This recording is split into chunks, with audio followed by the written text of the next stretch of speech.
Yeah, you're fine there, mate.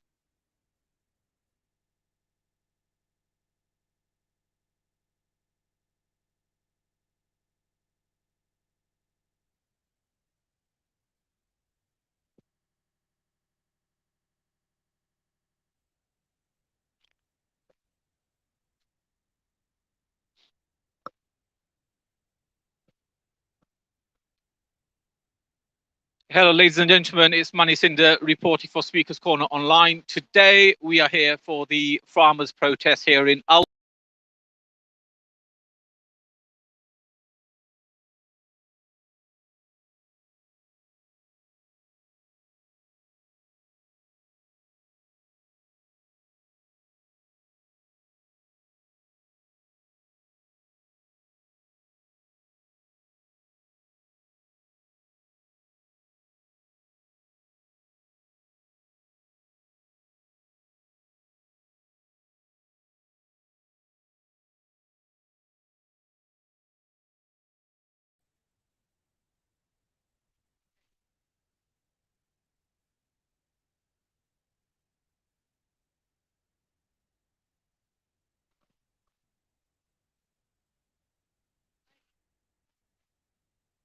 Hello, ladies and gentlemen. It's Manny Cinder reporting for Speakers Corner Online. Today, we are here at the farmers' protest in Aldwych in London.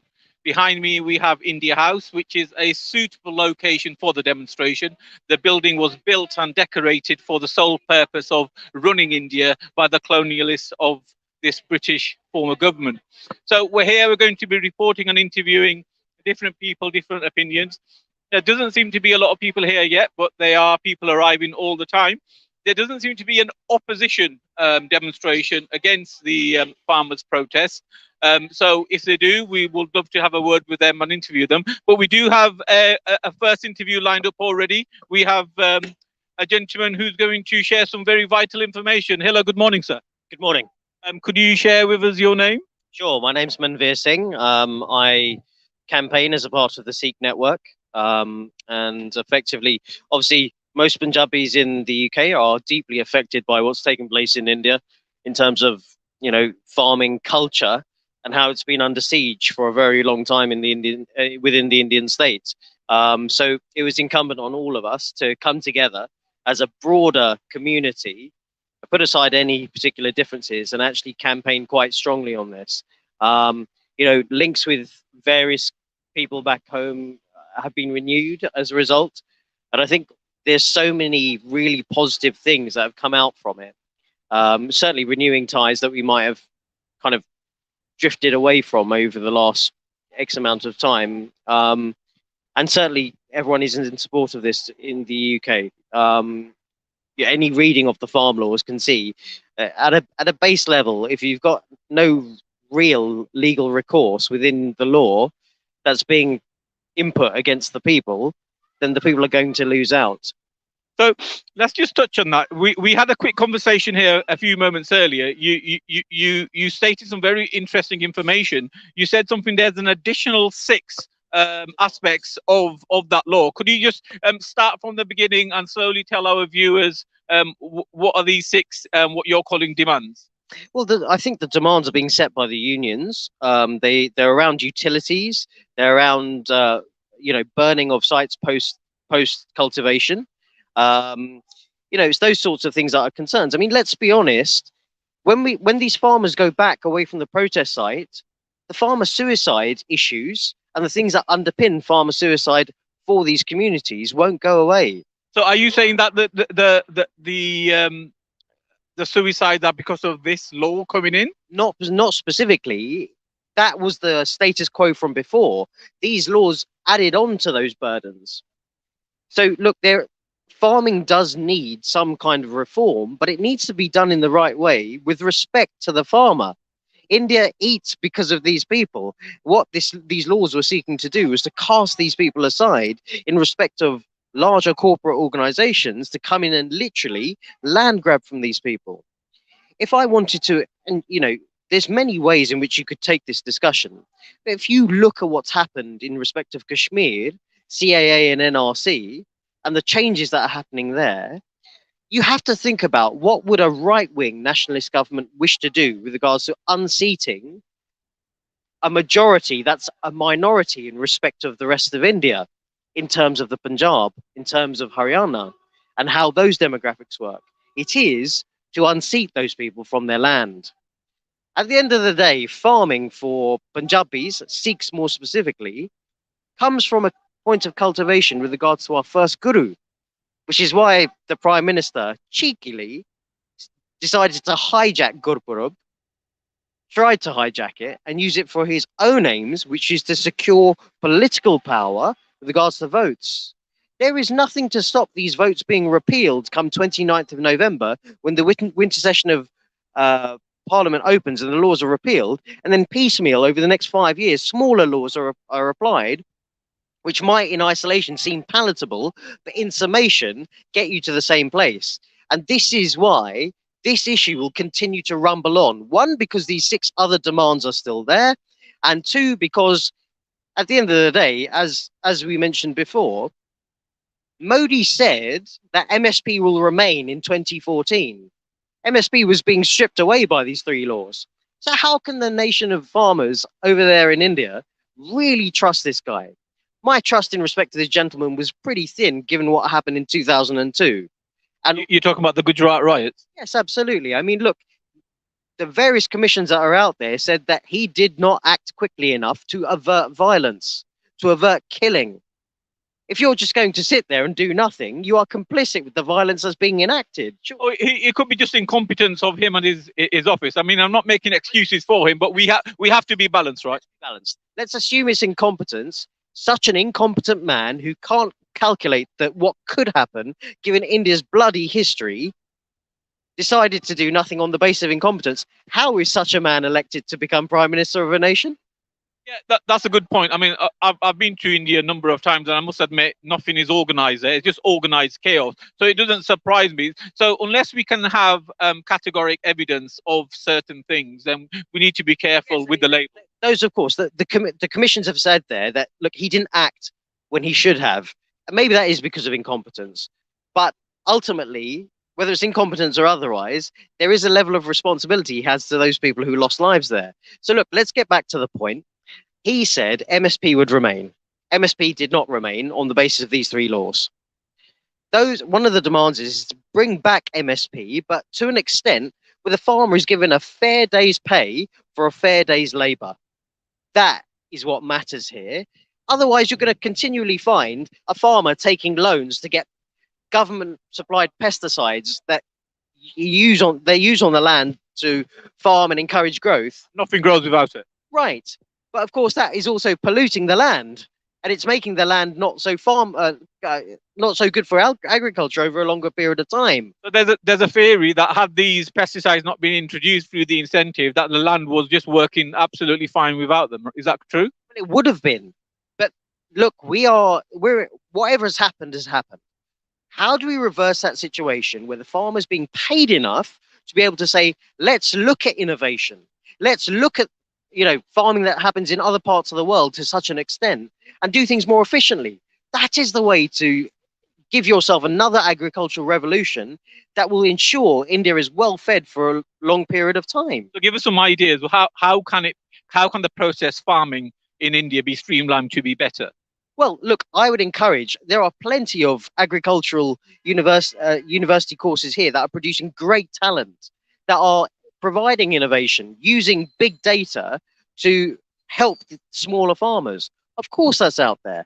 I mean, part of this entire movement is because the billionaires have looked at that and said, look, we can improve it, but we'll monopolize it and keep it for ourselves. How can you monopolize and commoditize food? At the end of the day, you're leaving the welfare of a nation in the hands of so few. That cannot be right. And also, as a part of that, is to strip land away from those farmers without legal recourse. So there are aspects to this that need to take place. Revolution, or it's certainly an agricultural revolution needs to take place. Of that, there is no doubt, but do it in the right way. Don't go about taking land away from people who've had it through generations. My family's got land in Jalandhar. Now, how would I feel if those, you go to the Koti there and you go up onto the top of the roofs, you can see, as far as the eye can see in all directions, That is the extent of the land there. Can someone just walk onto my land and say, oh, here's your X amount of rupees, I now own it, whether you like it or not? And if you've got a problem with it, go to the police and resolve it. That's what the legal recourse was. And the police are corrupt in the state anyway. How can you rely on that? How is that a system that is robust and fair to the people that are there? It's just not. So in summary, you're saying that the Indian government is failing the people? Not for the first time. I mean, look, as a Sikh, we have a troubled relationship with the Indian state. That's putting it mildly. How many times has the Indian government come into the Golden Temple with the army? People will say, oh, it's 84 that took place. 84 is the culmination of a number of issues that started post 47, where the Indian army willfully came into the Golden Temple numerous times. At my count, it's 9 times. Do the history. It's all there. And I guess the problem is when you've got actresses calling out the common farmer, saying you're an extremist and you're a Khalistani and this, that, and the other. Let's be honest, in the last 2 years, has India been able to give basic oxygen to its people during the COVID crisis? Who are they relying upon? They're relying upon Sikhs doing oxygen langars, which in itself is quite an offensive term because you're commoditizing what langar is, which is the Guru's langar. Oxygen has been provided by the Guru, our maker, to everyone. India was unable to provide basic healthcare. It looked to Gurdwara. Its people did. Then I'll think about food. Does India willfully and is actively feeding every single Indian in the Indian state? Of course it's not. How many children are there going each day malnourished without food? You know, we have vaccinations here for MMR. A lot of these vaccinations are made in India. Yet these basic things are not looked after by the Indian state. Yet it's so powerful, yet it's so wealthy. Why is the Indian life treated with such disdain? There is no reason for it. So, okay, if you've got these people in the media and the press saying, oh, it's these Khalistanis, last time I checked, if you had a look at what Sikhs do, which is to provide oxygen, healthcare, shelter, food, if that's what Sikhs do in a Khalistani state, that doesn't sound so bad. That doesn't sound so evil as it's painted by this government. So let's talk about solutions. So what is the solution? Are you saying that that your requirement is a separate state from India, i.e. Khalistan, or are you saying that there's that we can the communities can join together and form a better India? Well, so look, let's put it this way. Look at the Eastern Bloc.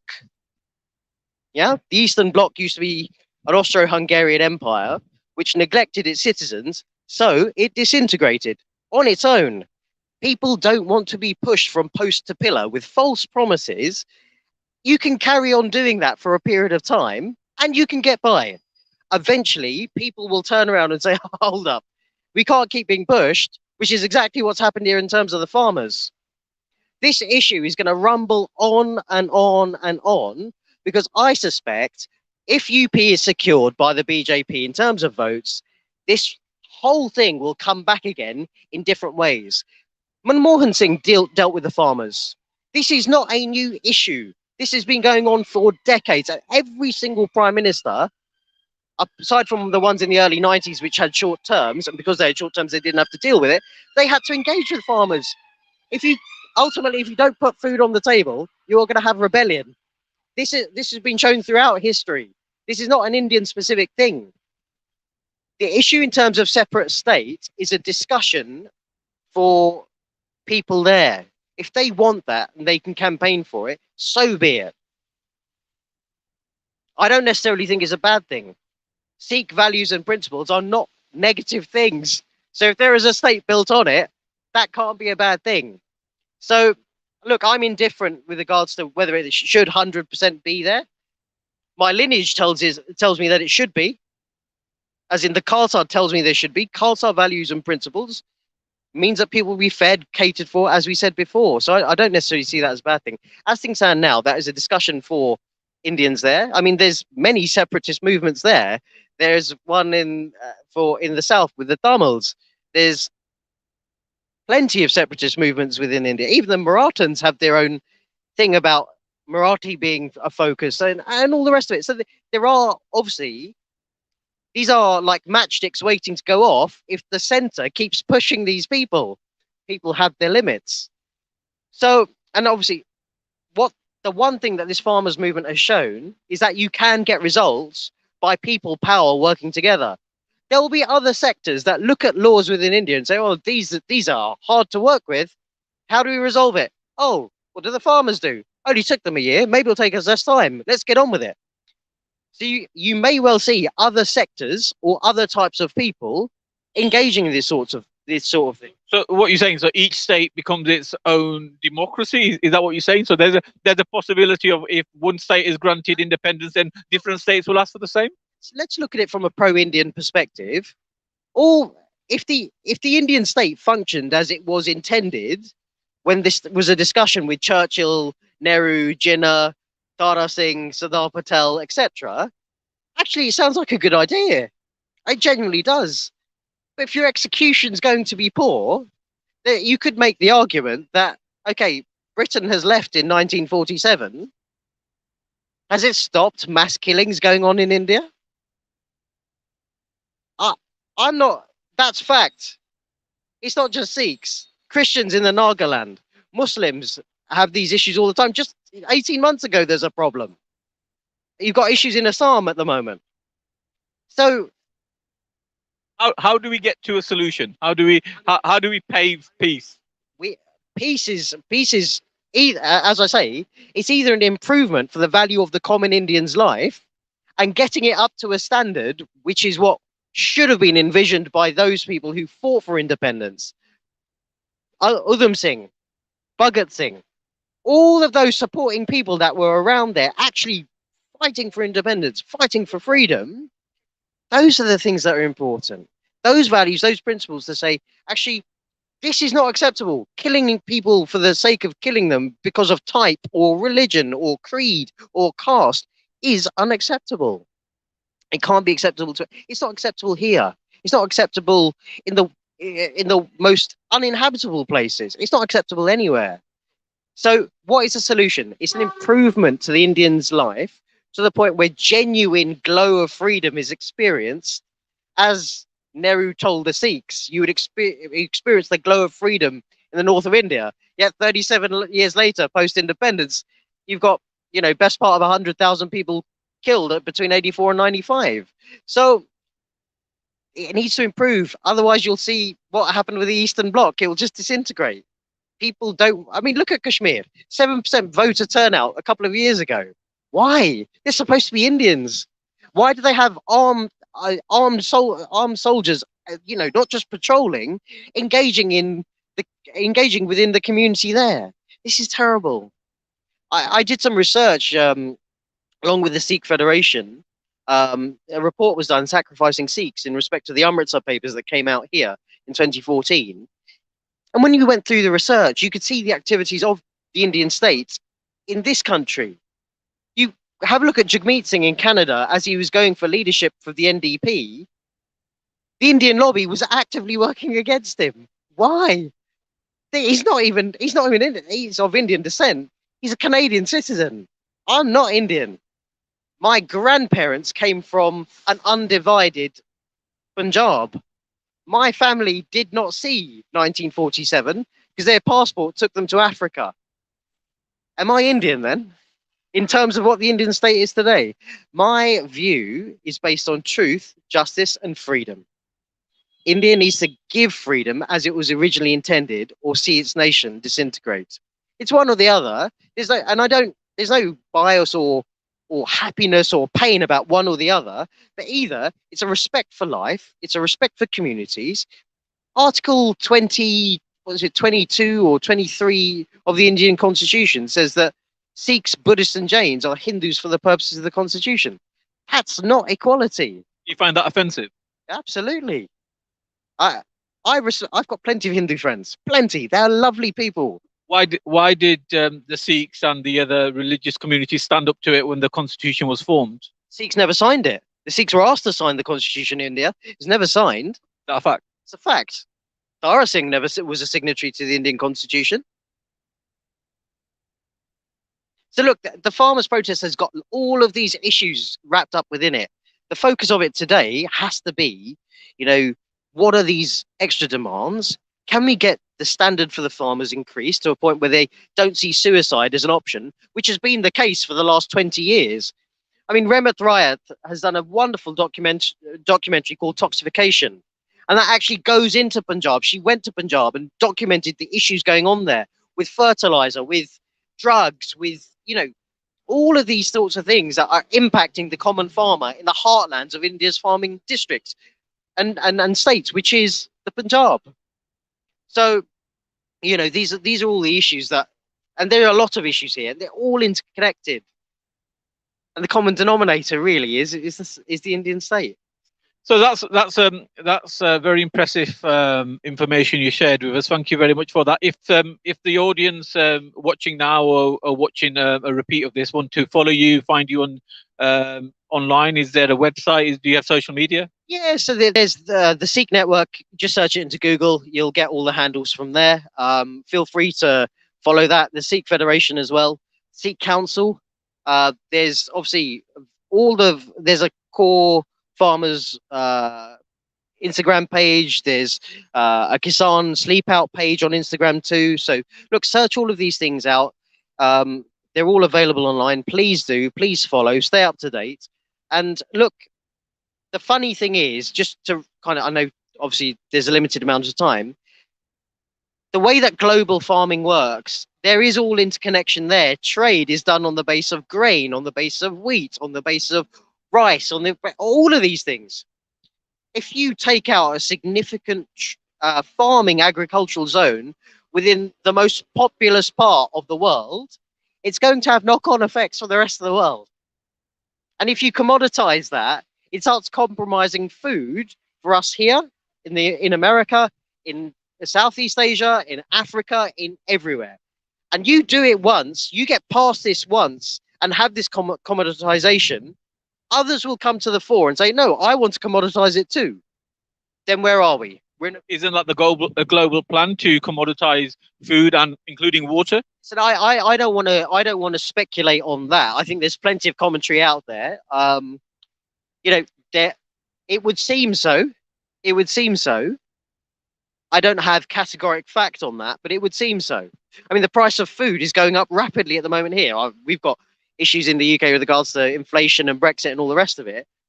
But it's making things harder for the common person. The common person has seen 15-16% inflation here. What happened there? There's rebellion from all sorts in terms of that there. And this is the point. It doesn't matter whether it's India, it doesn't matter if it's UK. You saw rebellion, Trump stoked rebellion, whether for whatever reason, good or bad, you can make a decision. If there is an issue amongst people, they will eventually start saying to the government, sort it out, or we'll sort it out for you. And no one needs that. No one wants to stand out here in the freezing cold in November. No one wants to sit there on the Tikri Delhi border for a whole year through baking heat, through excruciatingly bad winter, staying away from their families, staying away from their livelihoods for a joke. There's no joke here. Fix the problems, fix all the problems. Don't just do just enough.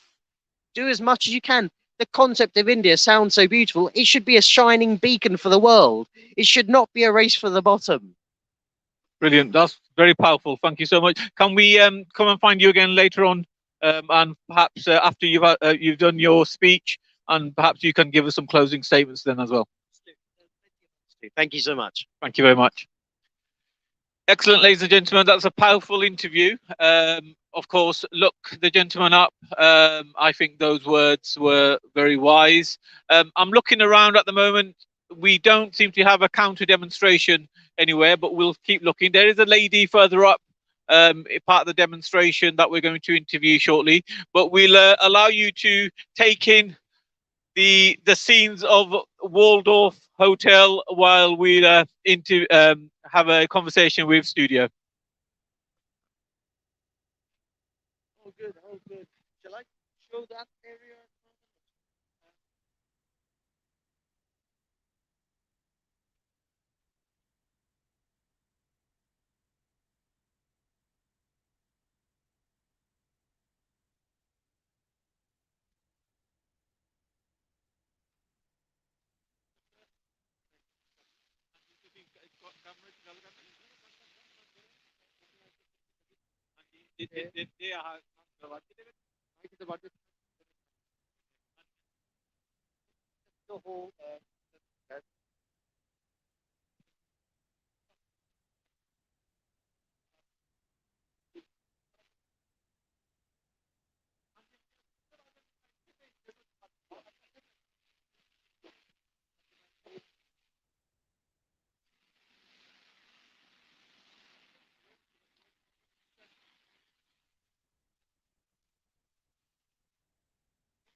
Check 1 2 1 2.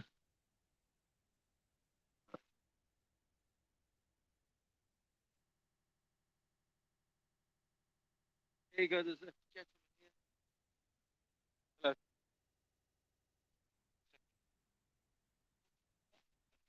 Pan in.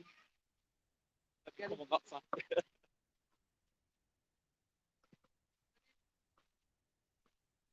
Okay, we're back and we have a second interview lined up. Hello, sir. Hello there. So you're here at the protest, the farmers' protest. Would you like to introduce yourself? Yeah, my name is Jag.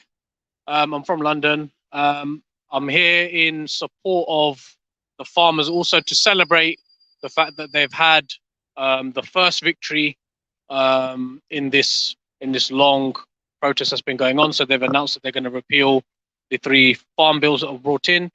We're also here to remember the fact that over 700 people died during this movement, and obviously their sacrifice can't be forgotten. What they've given towards the movement can't be forgotten. So yeah, we're here in thanks of them as well for everything that they've done with this movement. Okay, so thank you for that. So just advise us what your stance is, how you feel about what's been going on since the protest starts, and what's your involvement has been as well. So my involvement has mainly just been attending as many protests as I can, trying to raise as much awareness about it online, because the mainstream media weren't covering anything until the mainstream media weren't covering anything for a while, until there was a lot of horrific pictures that came out of there was an elderly man that was getting attacked with a baton, and then BBC News actually shared that, because obviously it couldn't be ignored. It was being shared so much. So we have been online, we've been vocal online for as long as we've, for the past year, trying to make people aware of it, trying to make people aware of what the government was doing to its own people, which is shocking. The amount of human rights violations that have happened in India towards the farmers and towards other protesters for other things at various times is shocking. But whenever there's protests anywhere in the world, there's always violations of human rights. So are you saying that these were more horrific, or are you saying that it's just another cluster of human rights being taken from protesters that can happen anywhere in the world?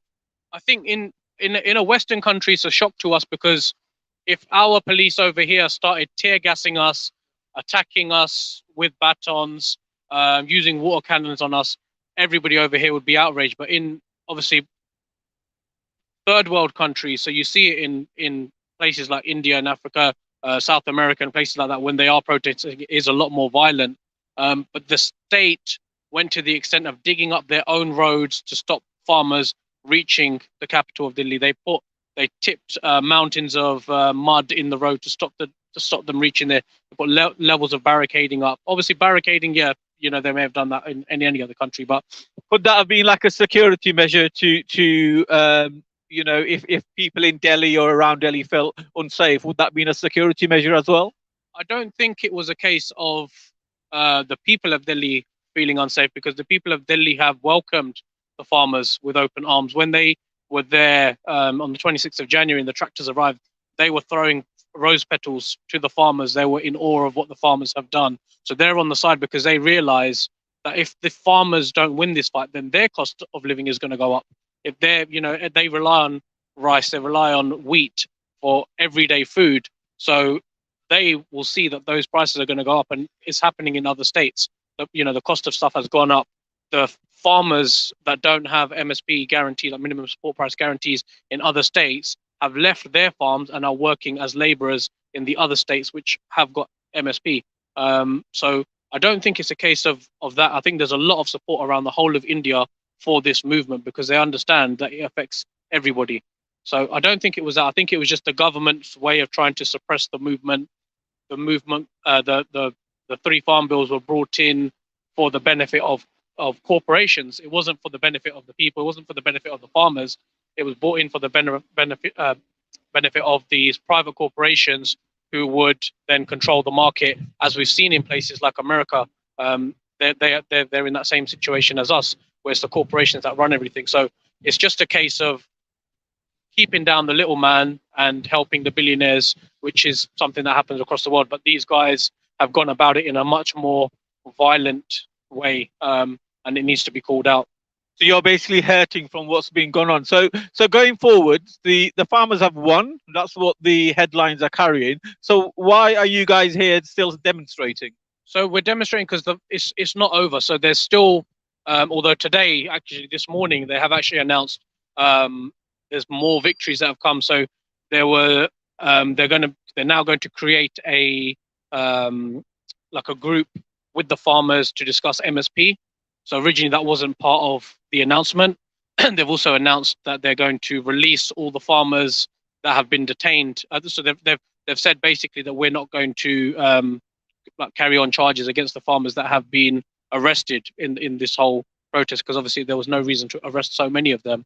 And then also there's stubble burning. So they basically said that that's no longer illegal because there's no other economical way for the farmers to get rid of, the waste products that they have. So there's still a lot more to be fought for. There still needs to be justice for. There was an MP whose son ran over and killed farmers about 6 weeks ago. Was that an accident? No, it was literally they were walking and he ran over them from behind. So it was not an accident at all. Has there been a court case in regards to that? He's not even been arrested. So that's another thing which the farm leaders have said, until we get justice for them, this protest is continuing. It's not just simply a case of you've said to us, okay, we're going to repeal these laws and we're done. This was just a starting point. This is just a start of so many things that need to happen going forward, because even before the farm laws were introduced, it's not like the farmers were living the best life. The amount of suicides and the amount of debt that farmers were living in before the farm laws were brought in was shocking. So another gentleman before yourself mentioned something about the debt and the suicides that happen.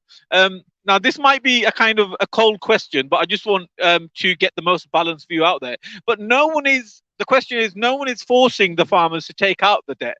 So if they could not afford the debt, why should the onus be on the government? So it's not necessarily the onus is on the government, but what ends up happening is the farmers get given. So most of the farmers own like 2 acres of land. So it's not like they're very wealthy anyway. So the loans that they tend to get will be like cards for like filling up their tractors and things like that. But there is a high interest rate attached to that because some of them live quite far away from where they go. So we call it the mandi, where you go and deposit your crops. Some of them don't live that close. So for them, traveling there is an issue. So these things have been brought in where they've taken out loans in order to help them, or to buy new machinery, or to buy something like that, just to make what small business they have actually run. And the interest rates and everything that they have attached to them are quite high. So hence why there's so many farmers in debt. And don't get me wrong, there are farmers that have taken loans out, and it's sort of unnecessary. But a majority of them, it is literally just for their day-to-day running of the business, which the country relies on. So this is the thing. The country relies on these states to provide majority of the wheat and majority of the rice. So they've taken that debt on. They've got, like I said, small acreage. So they do what they can to try to make it work, and then just make a little bit of money at the end of it. But some of them and the debt isn't even that much for some of these people. You're talking people have committed suicide over a debt of, for us, it's not. We wouldn't say it's a lot. It's a lot, but like £500. And if someone's giving up their life because they're like, okay, what can I do? I'm stuck, and they'll hang themselves, or they'll take poison or something like that. And yeah, Okay, thank you for that. So, finally, what type of solution would you like? What type of harmonious peace deal would you hope for between the farmers and the Indian government? So the main thing is, like I said, the main victory was that we've had the three farm bills repealed. I think MSP needs to be brought in across the country, because at the moment it is mainly the states of Punjab and Haryana which are affected by this protest. But MSP needs to be guaranteed across the country for the main crops that people are growing, because India has pushed for these crops to be grown, and they rely on them on a massive scale. So I think across the whole of India, they need to bring out MSP. There needs to be some form of either debt relief, or there needs to be some sort of government backed loans at lower interest rates, which can help these farmers actually work and actually make their business work, make their farming methods work without having to, commit suicide and things like that. And also, um, majority of, I'm talking from Punjab's perspective, we were sort of pushed into growing rice in the 60s. And it's not really a crop which is natural for Punjab, because we don't have the natural water supplies for it. But um, two of the main rivers that run through Punjab, their water is actually diverted to other states. So we don't have control over the own water that's in our state. If we had access to that, we wouldn't be needing to dig massively into the ground to try to find water to water these crops. So rice is not a native crop for Punjab. So we need to have access to that water in order to actually make it work. Or we need to look at sustainable other crops that we can grow, which still offer a return on their investment. Because before the 60s, it used to be corn, sugarcane, and wheat. Those were the three main crops that they used to grow in Punjab. And then the government pushed the Green Revolution and said, "Oh, we want you to grow wheat and rice, because the rest of India, a lot of them consume a lot of rice." So we were sort of pushed in that direction, and at that time we were incentivized to do that. But since then, we've lost access to the water, and it's a lot harder for us to do it. They're predicting Punjab to be a desert within the next 20 years because of that. So these are the small, there's a lot of small things which need to happen. And like I said, this is the first step. We need to keep taking further steps and slowly trying to keep getting more victories and more victories, so that Punjab can be, or not even just Punjab, the whole of India can flourish. There's so much poverty in India, and farming is the backbone of India. There's so many people that rely on farming, whether it's the laborers, whether it's the people that sell the crops, whether it's the people that sell the tractors or work on the tractors. And there's so much revolves around agriculture in that country. So I feel like if the agriculture sector can be brought up, it's going to benefit the whole country. And that's ultimately what we want. We want India to flourish. We come from an Indian background. We want our homeland to flourish, and it's going to happen slowly but surely, but it does need to happen. Brilliant. Thank you very much for those great words. Are you on social media? Anybody that wants to follow you, where can they find you? I'm not really massive on social media. I'm yeah, I'm not really, yeah, I'll leave it at that. Brilliant. Thank you so much for joining us. Take care. That was a great interview. So the gentleman was obviously very knowledgeable about the farming and the different aspects of it. So we'll roll forward and we'll wait for the next person to join.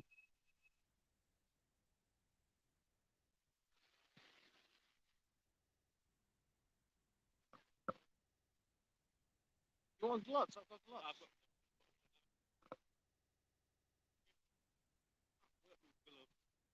Yeah, I keep taking them off.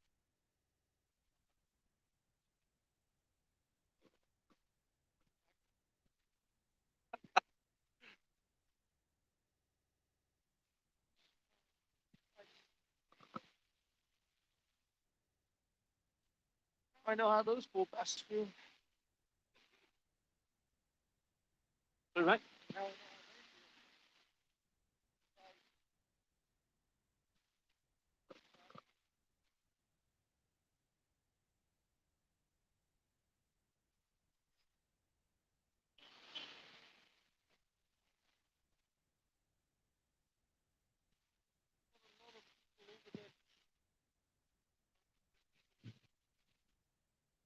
Boring at the moment.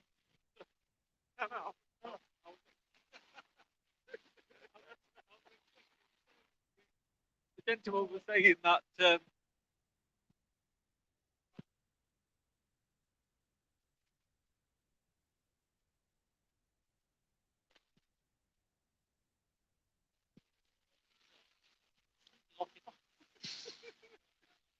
Freezing in place. Yeah, but it's freezing. My knees are freezing. Like, no.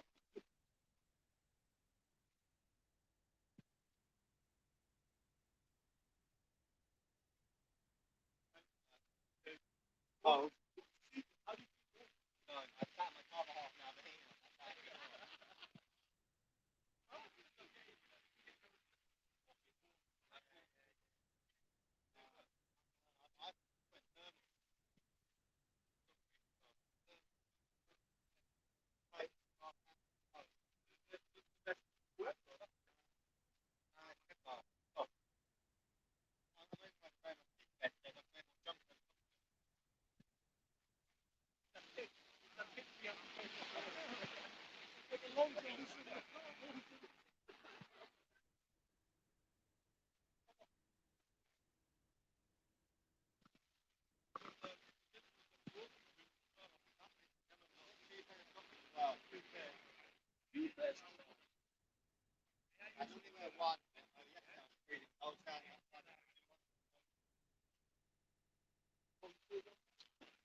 But the thing is, some of these things are like that. Yeah, there's a lot of waiting around, and then things happen. The good thing is you can take this and then cut it up and put it in cycle bits and clips. Rather than everybody can watch the long live stream if they want. Studio is saying they can't see us. We are still here. We're just allowing you to take in the beautiful imagery of India House and Waldorf Hotel. We're just behind the camera, just doing exercises to keep warm. So we're still on duty.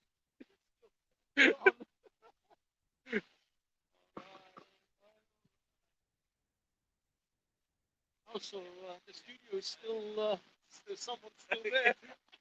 and the man, but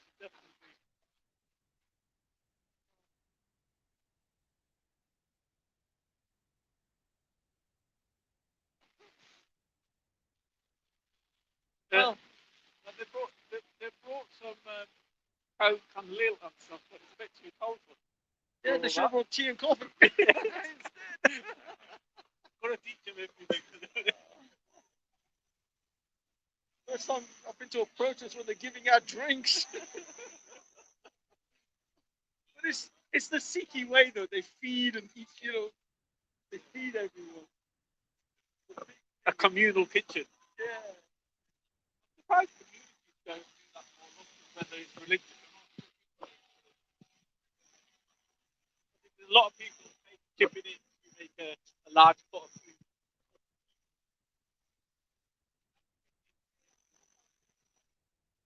That works in villages.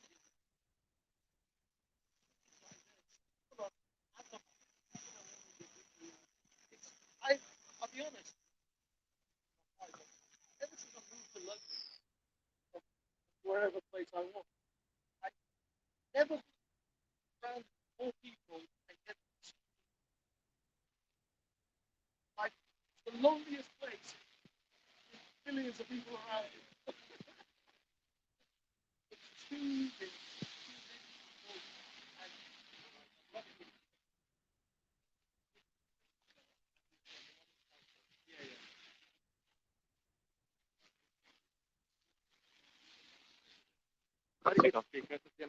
Okay. Okay.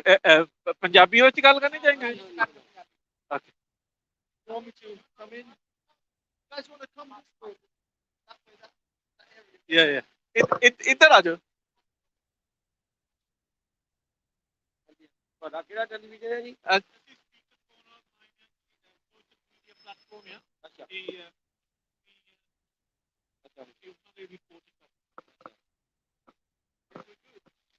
Okay, hello, ladies and gentlemen. We've been joined by three prominent members of the Sikh community. Now, my Punjabi is going to be tested here, so if my mother or my relatives are watching, I can only apologise if I embarrass anybody. So, first of all, Sat Sri Akal ji.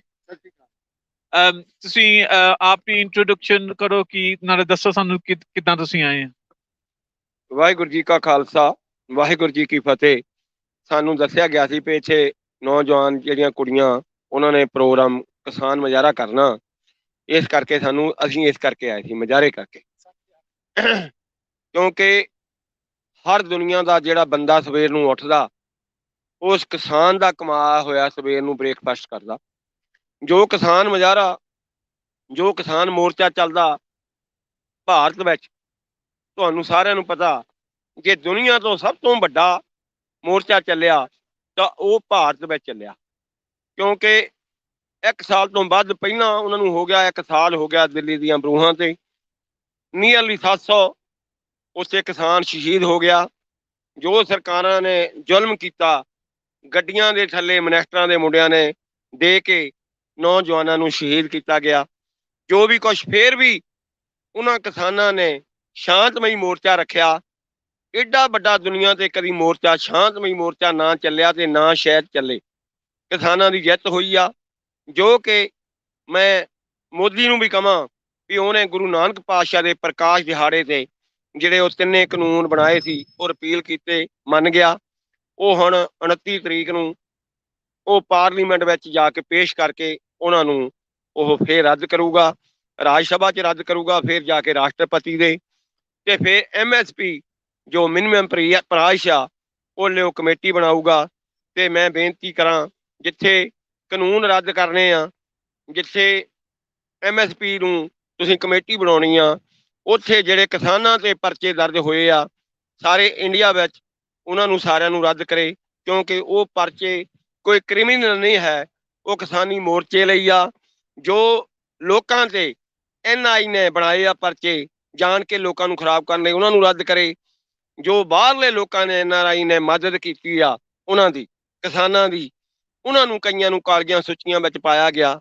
ਉਹਨਾਂ ਨੂੰ ਉਹ ਜਿਹੜੀਆਂ ਕਾਲੀਆਂ ਸੂਚੀਆਂ ਵਿੱਚ ਪਾਇਆ ਗਿਆ ਜਾਂ ਉਹਨਾਂ ਦੇ ਵੀਜ਼ੇ ਬੰਦ ਕੀਤੇ ਗਏ ਆ, ਉਹਨਾਂ ਨੂੰ ਖੋਲੇ ਤੇ ਉਹਨਾਂ ਨੂੰ ਰੱਦ ਕਰੇ ਕਿ ਜੋ ਕਿ ਮੁੜ ਕੇ ਭਾਰਤ ਦੇਸ਼ ਲੀਹਾਂ ਤੇ ਆ ਸਕੇ ਨੋਰਮਲ ਉਸ ਕਿਸਾਨੀ ਲਈ। ਤੇ ਮੈਂ ਬੇਨਤੀ ਕਰੂੰਗਾ, ਇਹ ਇਕੱਲੇ ਕਿਸਾਨਾਂ ਦੀ ਜਿੱਤ ਨਹੀਂ, ਇਹ ਸਾਰੇ ਭਾਰਤ ਦੇ ਲੋਕਾਂ ਦੀ ਜਿੱਤ ਆ ਜਿਨ੍ਹਾਂ ਨੇ, ਕਿਉਂਕਿ ਜਿਹੜਾ ਸਵੇਰ ਨੂੰ ਉੱਠਦਾ ਉਹ ਕਿਸਾਨ ਦਾ ਹੀ ਕਮਾਇਆ ਖਾਂਦਾ। ਜੋ ਸਾਰੇ ਭਾਰਤ ਦੇ ਕਿਸਾਨ ਆ, ਮੇਨ ਜਿਹੜੇ ਲੀਡਰ ਆ, ਮੈਂ ਸਾਰੇ ਭਾਰਤ ਦੇ ਕਿਸਾਨਾਂ ਨੂੰ ਵਧਾਈ ਦਿੰਦਾ। ਤੇ ਡਕੇਤ ਸਾਹਿਬ ਨੂੰ, ਰਾਜੇਵਾਲ ਸਾਹਿਬ ਨੂੰ, ਜਿਹੜੇ ਲੀਡਰ ਆ, ਜਿੰਨੇ ਵੀ ਲੀਡਰ ਆ ਉਹਨਾਂ ਨੂੰ ਵਧਾਈ ਦਿੰਦਾ। ਮੇਨ ਡਕੈਤ ਸਾਹਿਬ ਨੂੰ ਵਧਾਈ ਦਿੰਦਾ ਕਿ ਉਹਨਾਂ ਨੇ ਬਹੁਤ, ਜਿੱਦਣ 26 ਤਰੀਕ ਨੂੰ ਮੋਰਚਾ ਫਿਨਿਸ਼ ਹੋਣ ਲੱਗਾ ਸੀ, ਡਕੇਤ ਸਾਹਿਬ ਦੇ ਹੰਝੂਆਂ ਨੇ ਮੋਰਚਾ ਰਵਾਰਾ ਰੱਖਿਆ। ਮੈਂ ਉਹਨਾਂ ਨੂੰ, ਹਰਿਆਣੇ ਦੇ ਕਿਸਾਨਾਂ ਨੂੰ, ਜੇ ਸਾਡਾ ਛੋਟਾ ਭਰਾ ਸੀ ਹਰਿਆਣਾ ਪੰਜਾਬ ਦਾ, ਜੇ ਹਰਿਆਣਾ ਸਾਡੇ ਨਾਲ ਨਾ ਹੁੰਦਾ ਸ਼ਾਇਦ ਮੋਰਚਾ ਇੱਥੇ ਤਾਈਂ ਨਾ ਤੁਰਦਾ। ਫਿਰ ਸਾਡੇ ਨਾਲ ਡਕੇਤ ਸਾਹਿਬ ਰਲ ਗਏ। ਸਾਰਾ ਮੋਰਚਾ ਸਾਰੇ ਭਾਰਤ ਨੇ ਜਿੱਤਿਆ। ਸਾਰੇ ਭਾਰਤ ਦੇ ਕਿਸਾਨਾਂ ਨੂੰ ਦਾਸ ਲੱਖ ਲੱਖ ਵਧਾਈ ਦਿੰਦਾ ਆਪਣੇ ਵੱਲੋਂ। ਮੈਂ ਦਾਸ ਹਰਜੀਤ ਸਿੰਘ, ਜੋ ਸਿੰਘ ਸਭਾ 100 ਸਾਲ ਦਾ ਵਾਈਸ ਪ੍ਰੈਜ਼ੀਡੈਂਟ ਆ, ਇਸ ਕਰਕੇ ਉਹਨਾਂ ਨੂੰ ਵਧਾਈ ਦਿੰਦਾ। ਇਹਨਾਂ ਕਹਿੰਦਾ ਖਿਮਾ ਦਾ ਰਾਜਕਿਆਂ। ਵਾਹਿਗੁਰੂ ਜੀ ਕਾ ਖਾਲਸਾ, ਵਾਹਿਗੁਰੂ ਜੀ ਕੀ ਫਤਿਹ। ਜੀ ਸਤਿ ਸ਼੍ਰੀ ਅਕਾਲ ਜੀ। ਸਤਿ ਸ੍ਰੀ ਅਕਾਲ ਜੀ। ਵਾਹਿਗੁਰੂ ਜੀ ਕਾ ਖਾਲਸਾ, ਵਾਹਿਗੁਰੂ ਜੀ ਕੀ ਫਤਿਹ। ਐਕਚੁਅਲੀ ਮੈਂ ਮੀਡੀਆ ਦੇ ਨਾਲ ਲਿੰਕ ਹੋਣ ਕਰਕੇ ਮੈਂ ਸੰਗਤ ਟੈਲੀਵਿਜ਼ਨ ਦਾ ਟਰਸਟੀ ਹਾਂ, ਤੇ ਮੈਂ ਇਹੀ ਗੱਲ ਕਹਾਂਗਾ ਕਿ ਮੋਦੀ ਆਇਆ, ਦੇਰ ਆਏ ਦਰੁਸਤ ਆਏ। ਜੋ ਫੈਸਲਾ ਇੰਨਾ ਲੰਬਾ ਚਲਾ ਕੇ ਇੰਨੇ ਤਸ਼ੱਦਦ ਕਰਕੇ ਇਹ ਪਹਿਲਾਂ ਹੀ ਮੰਨ ਲਿਆ ਜਾਂਦਾ, ਤੇ ਭਾਰਤ ਦੇ ਕਿਸਾਨ ਜੋ ਉੱਥੇ ਬਗੈਰ ਆਪਣੀਆਂ ਜਾਨਾਂ ਦੇ ਗਏ ਨੇ, ਭਾਰਤ ਦੇ ਕਿਸਾਨਾਂ ਨੇ ਜੋ ਉੱਥੇ ਜ਼ੁਲਮ ਝੱਲਿਆ, ਜੋ ਤਸੀਹੇ ਝੱਲੇ ਨੇ, ਇਹ ਮੋਦੀ ਸਾਹਿਬ ਉਹ ਜੇ ਤੁਸੀਂ ਪਹਿਲਾਂ ਹੀ ਇਹ ਫੈਸਲਾ ਲੈ ਲੈਂਦੇ ਤੇ ਇੰਨਾ ਉਹਨਾਂ ਦੇ ਜ਼ੁਲਮ ਨਾ ਹੁੰਦਾ। ਹੁਣ ਵੀ ਤੇ ਆਖਿਰਕਾਰ ਉਹਨਾਂ ਦੀ ਗੱਲ ਮੰਨੀ ਆ। ਜੇ ਪਹਿਲਾਂ ਮੰਨੀ ਹੁੰਦੀ ਤੇ ਭਾਰਤ ਦੇ ਕਿਸਾਨ ਇੰਨਾ ਆਪਣਾ ਟਾਈਮ ਨਾ ਵੇਸਟ ਕਰਦੇ। ਸੋ ਆਓ ਹੁਣ ਅੱਗੇ ਤੋਂ ਜੋ ਭਾਰਤ ਦੇ ਕਿਸਾਨ ਨੇ, ਜਿਸ ਤਰ੍ਹਾਂ ਹੀ ਆਪਣੇ ਭਾਰਤ ਵਾਸਤੇ, ਦੇਸ਼ ਵਾਸਤੇ, ਦੁਨੀਆ ਵਾਸਤੇ ਇਸ ਤਰ੍ਹਾਂ ਹੀ ਅੰਨ ਪੈਦਾ ਕਰਦੇ ਰਹਿਣ, ਤਾਂ ਕਿ ਦੁਨੀਆ ਦੇ ਵਿੱਚੋਂ ਜੋ ਭੁੱਖਮਰੀ ਆ ਉਹਨੂੰ ਖਤਮ ਕੀਤਾ ਜਾਵੇ। ਵਾਹਿਗੁਰੂ ਜੀ ਕਾ ਖਾਲਸਾ, ਵਾਹਿਗੁਰੂ ਜੀ। ਵਾਹਿਗੁਰੂ ਜੀ ਕਾ ਖਾਲਸਾ ਵਾਹਿਗੁਰੂ ਜੀ ਕੀ ਫਤਿਹ। ਮੈਂ ਸਾਰੇ ਕਿਸਾਨ ਭਰਾਵਾਂ ਨੂੰ ਤੇ ਮੋਦੀ ਸਰਕਾਰ ਨੂੰ, ਖਾਸ ਕਰਕੇ ਮੋਦੀ ਸਾਹਿਬ ਨੂੰ, ਕਈਰ ਸਾਹਿਬ ਨੂੰ, ਰਾਜੀਵਾਲ ਸਾਹਿਬ ਉਹਨਾਂ ਨੂੰ ਇਹ ਵਧਾਈ ਦੇ ਪਾਤਰ ਆ ਜਿਨ੍ਹਾਂ ਨੇ ਕਿਸਾਨ ਮੋਰਚਾ ਸ਼ਾਂਤਮਈ ਢੰਗ ਦੇ ਨਾਲ ਚਲਾਇਆ ਤੇ ਸ਼ਾਂਤਮਈ ਢੰਗ ਦੇ ਨਾਲ ਜਿੱਤਿਆ। ਗੌਰਮੈਂਟ ਨੇ ਬਹੁਤ ਵੱਡਾ ਆਪਣਾ ਮਾਦਾ ਦਿਖਾਇਆ ਵਾ, ਇਸ ਕਰਕੇ ਗੌਰਮੈਂਟ ਵੀ ਵਧਾਈ ਦੇ ਪਾਤਰ ਵਾ। ਵਾਹਿਗੁਰੂ ਜੀ ਕਾ ਖਾਲਸਾ ਵਾਹਿਗੁਰੂ ਜੀ ਕੀ Okay. ਬਹੁਤ ਥੈਂਕ ਯੂ, ਤੁਸੀਂ ਸਾਡੇ ਨਾਲ ਗੱਲ ਕੀਤੀ ਹੈ। ਓਕੇ ਜੀ। So I understand that these gentlemen are prominent members of the Sikh community, and they do regularly attend the main Sikh temple in Southall. Singh Sabha, I believe, is the correct name, but forgive me if I haven't quite got that right. But look, the concerns of the protesters here seem deep, and they want a peaceful resolution. That's the impression I get. But unfortunately, we're still to see any opposing demonstration, those who are standing against the farmers' protest. So we can't bring you a balanced thought process as we would like. If anybody is watching, or anybody wants to come here and tell us what the opposing view is, we would be more than happy to interview you. But in the meantime, while we're waiting, we shall continue with the live stream. We'll pan it over towards India House. And did you want to come over?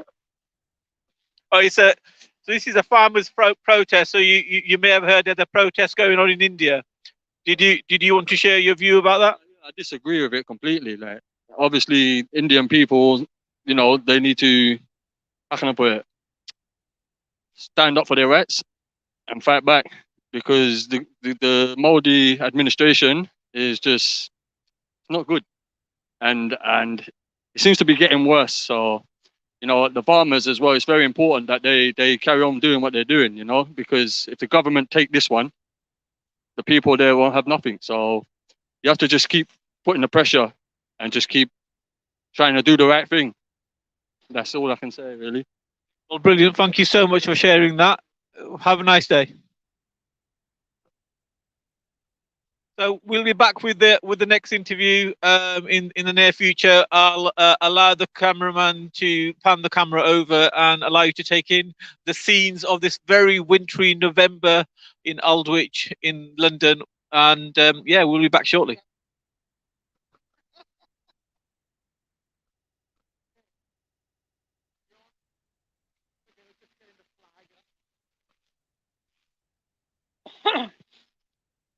Okay, so how's it going over there? It's good. Yeah, so apparently, from my understanding, that Modi has the protest is a bit hesitant to go back home because you don't fully trust that they will feel it in writing. So they're staying there for some. What you've got to do, you know what I mean? Unfortunately, they're not doing it, so we have to do it.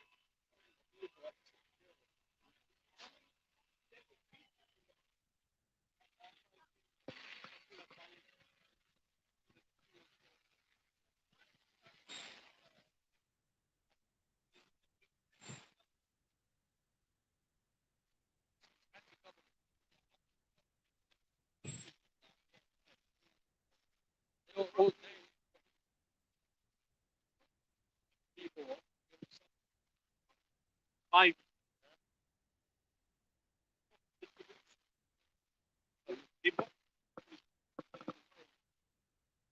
you know what it is?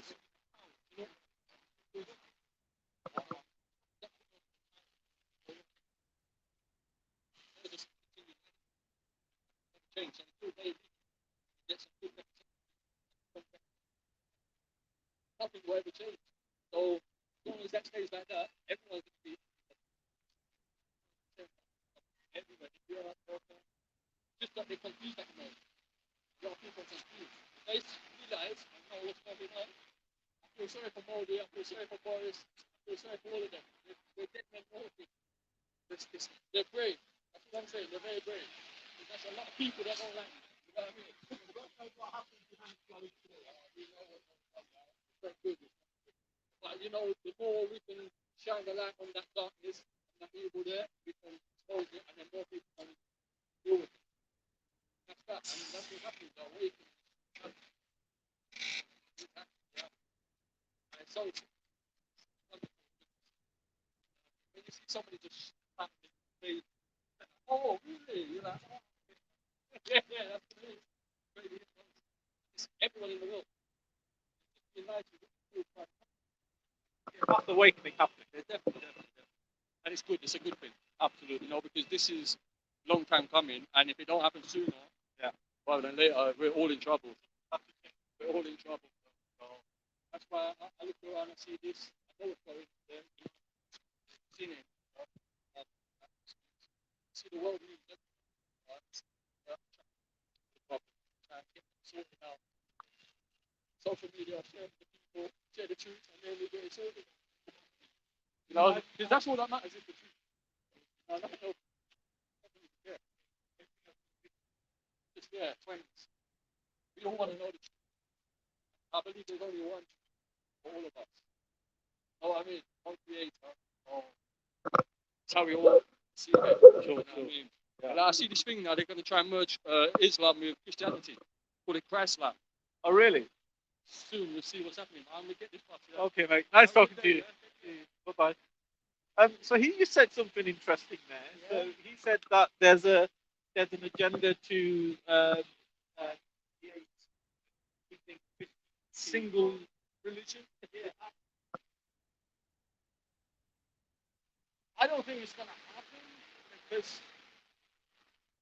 all you have to do is go to school on a Sunday. They have fundamentally different ideas of God. They're not going to really. There's this like thin fake veil of all the old Abrahamic religions, but actually, Muslims never accept the divine God nature of Jesus, Yahweh, the Father, the Son, and the Holy Spirit. They'll never accept it. And Christians, it's fundamental. They're really sound. They are at the core. They're opposed. There's one has Jesus as a deity. The other one has God.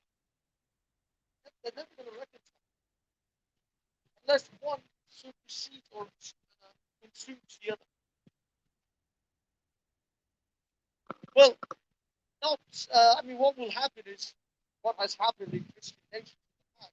Islam has dominated and taken over. Egypt, Morocco, South, North Africa, Syria, Jordan, all those areas, Turkey. These were all Christian lands, and Constantinople was Christian, and it became Islam. So Islam doesn't merge. It consumes. It devours the other religion, the religion by its nature. It's like saying, an anaconda eats a gazelle by force. No, it's its nature. That's what it does. It's still force, though. Of course, whether it's force. You see, the thing is, it'll be maybe cooperative in some aspects, but forceful in others. But because eventually they'll keep consuming until there's pushback. And when the pushback comes, then force has to come in order to dominate.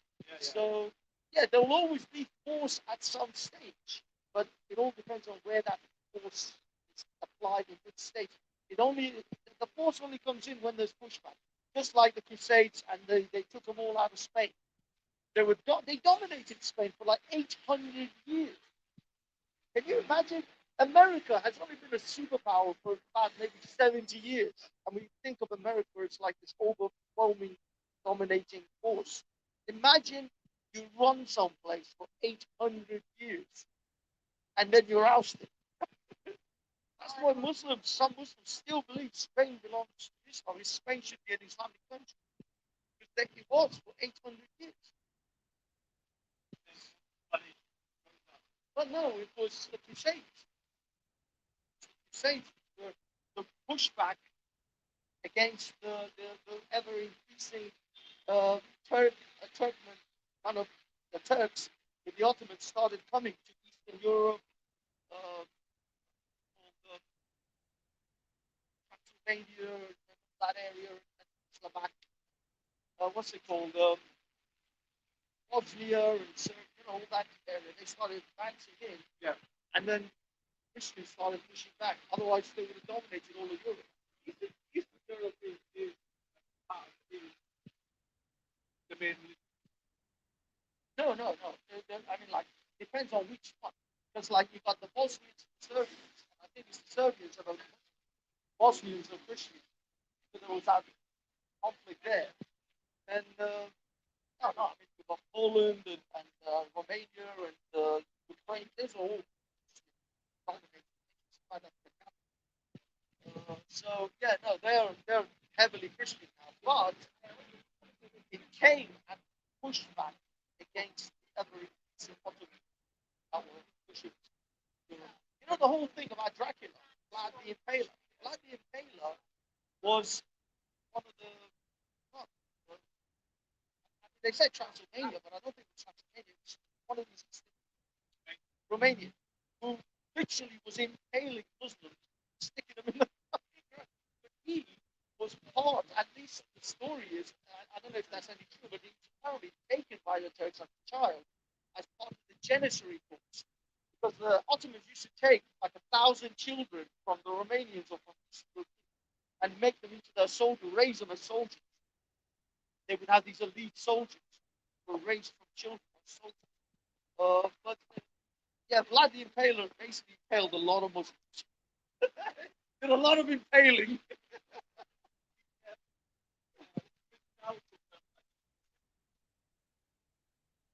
No, that's the. Oh, Vlad. Yeah, but then the Vlad the Impaler was the inspiration for Dracula.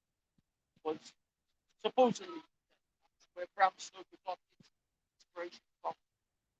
But either way, yeah, I mean, the pushback came as the way of the Crusades. A lot of people, like, they misunderstand the Crusades. I thought it was all about, like, Christians slaughtering people and decided to go out and spread Christianity, but it wasn't. It was, as Islam was pushing in, they started, they started to violate sort of more Central and Western Europe. So pushback came, and this is how it is anywhere where these two religions meet. It's always they can't reconcile, because as I said, there are some fundamental things they can't reconcile, and they're never going to. I think it will be either a consumption of one over the other, or it'll just be a fizzling out of both, and something new will emerge. There'll always be religion. Humanity, I think, God is kind of a built-in mechanism within us, because it's the easy way to explain the unexplainable or the unfathomable. It's the way, because the way I see it is, the caveman stood and looked at the stars and started philosophizing a bit too long, was eaten by the lion and was hiding. The one who looked at the stars and went, yeah, God did it, fucked off, was the one who survived. So the philosophers became lunch. And that's one who said, yeah, God did it.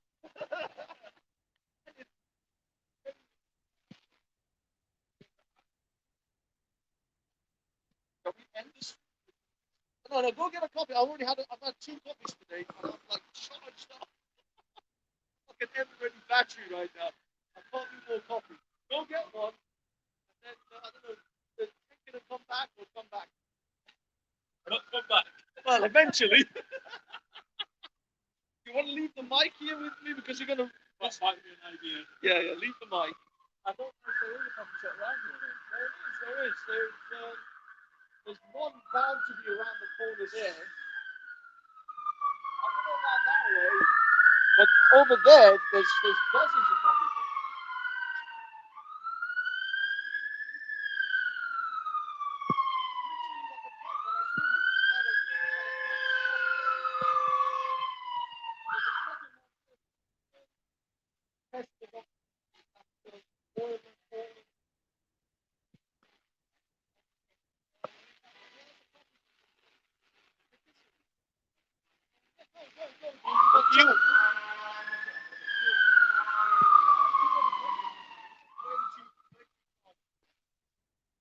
have any more coffee. I've got water on me anyway. I've got 2 bottles. One here. Yeah, I've got this at 4. Go. Yeah, no, I'm good. Okay, ladies and gentlemen, at the moment, I know it's a little bit dull. There isn't a lot going on, to be perfectly honest. It's your favorite boy, Banksy Style. Your favorite cameraman number 2, just chilling, recording. We're still live, we're still doing our thing, but I'll be honest, it's a little bit of a nothing burger at the moment. We're still waiting for people to arrive. No one has arrived. I'm just going to give you guys a little look-see of what is. This is the demonstration at the moment. That's why we're not recording it, because there's literally nothing. So that's why we're getting a shot of the Waldorf Hotel and the flag, the Indian flag, because literally it's the most interesting thing here right now. I can give you guys a little look-see around here. There's the Tina Turner theater, or the theater that's showing a Tina Turner musical by the looks of it. I said Aldwych Theater. Another hotel or buses. There's literally nothing. There is absolutely nothing happening. So we're gonna go back to this footage. I'm just gonna mostly rant. I'll be honest, I'm too cold. I'm too cold to even rant. They've frozen the rant out of me. I'm just freezing my rear end off. Try not to swear. But it's cold, man. It's cold. This job is not all it's cracked up to be. I'm reevaluating my career options here right now. But here we are. So I don't really know a lot about the farmers' issues. I know they have issues. I know India is being oppressive. All governments are oppressive at the moment. Everybody's getting it in the buttocks, as they say. You got what's it called? Austria, not Australia, by the way. Austria, that's currently enforcing and mandating vaccines, literally forcing people to get vaccinated. We've got Australia, just back and forth in lockdowns. It looks like, yep, there are more Sikhs arriving. There are more, there's cars and things. I think a lot of them were stuck in traffic. So people are arriving. Things should start to pick up a bit more in the next, hopefully, half an hour or so. This protest is scheduled from 12 to 4, but it looks like it's just gonna. No, so carry on. Don't worry. I'm literally recording nothing. So yeah, they're all arriving. This scheduled for 12 till 4, but it looks like it's going to be like 2 till 4 probably by now. By the time they get going, a couple of hours, 2-3 hours, and then we'll see. We'll see how things unfold. It's yep. It looks like yep. They're definitely bringing all the gear in. I'm not gonna record that at the moment. The setup. I'm leaving that until just give you guys a little quick show. There you go. You see they're bringing in some stuff. It's happening. It's coming along.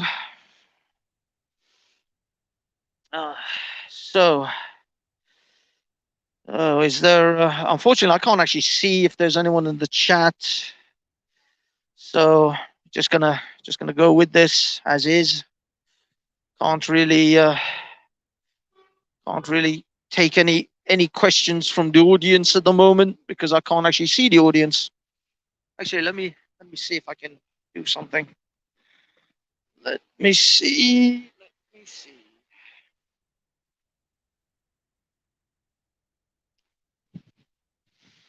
Oh God, it's cold. It's so cold. It's really, really cold. If you want to know what it is, it's cold.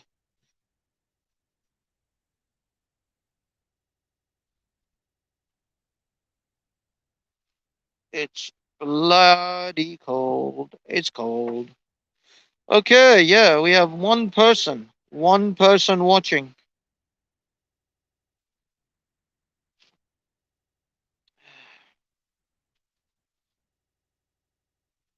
Yep. Yeah, I think. Okay. There isn't really anyone asking any questions, so that's okay. Not a lot happening. Sitting around in London, freezing my butt off. Freezing my butt off. All by myself. Don't wanna be all by myself anymore. When I was young, I never needed anyone.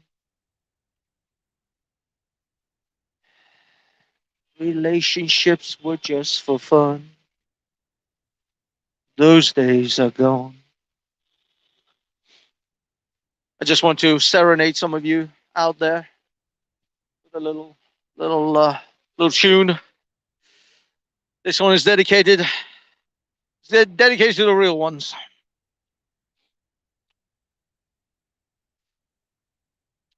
Where have all the good men gone, and where are all the gods?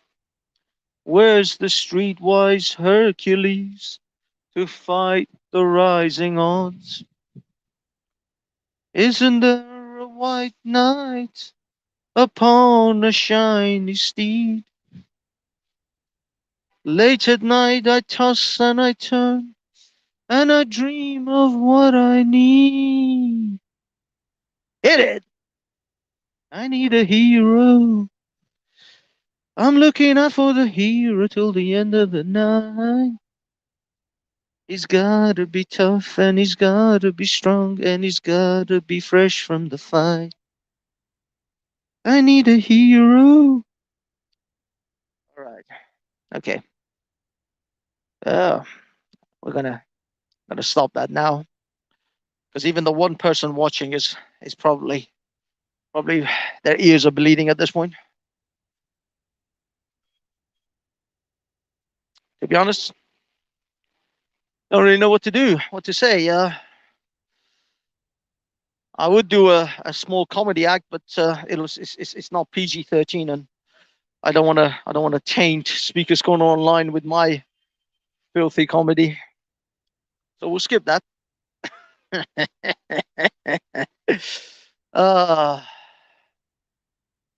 Okay. I think there are people arriving. I can see. Yeah, they've got a PA system setting up. They're setting up the PA, the speakers. Things are happening. I think we may have to relocate ourselves at the other end of this, just to see. Yep. They've got the microphones. They've got camera systems. Ooh, the wind is picking up.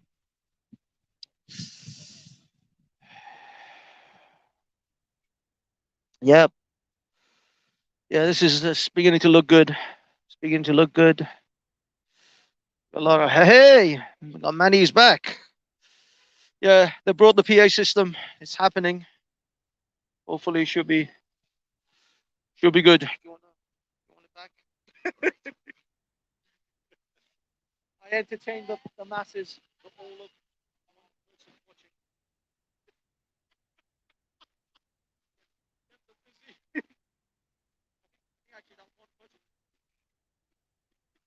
Well, I'm armed with a coffee now, so We're good to go. I've even put my gloves on. So behind us, perhaps we should change the camera viewpoint and get what's happening here. So there seems to be a PA system being set up. We believe there are going to be multiple speakers. So we've already interviewed some of them. We'll get some more interviews for you. But at the moment, we'll watch the PA team set up the PA system. I don't know where the majority of the protesters are. It must be very congested on the motorways. Cool, man. It is very cold. It feels like it's 0, but it can't be because it's raining.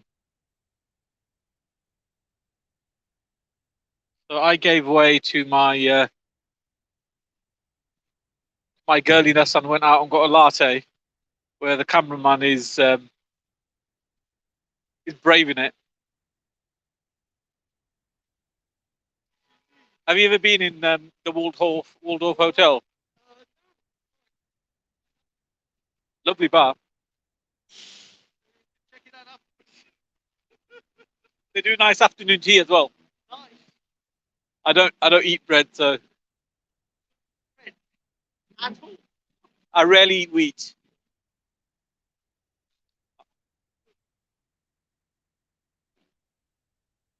Not joking. I have a long left in me here.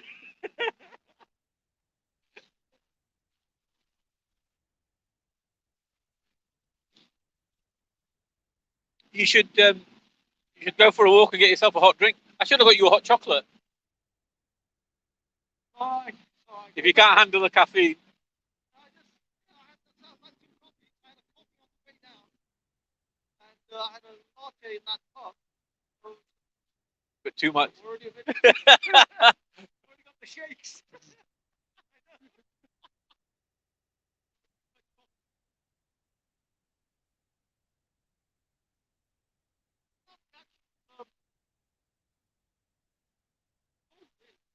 Yeah, I agree.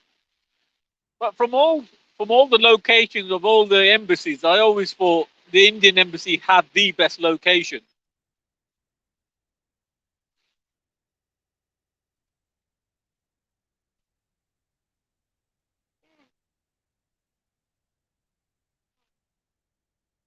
Were you partying last night?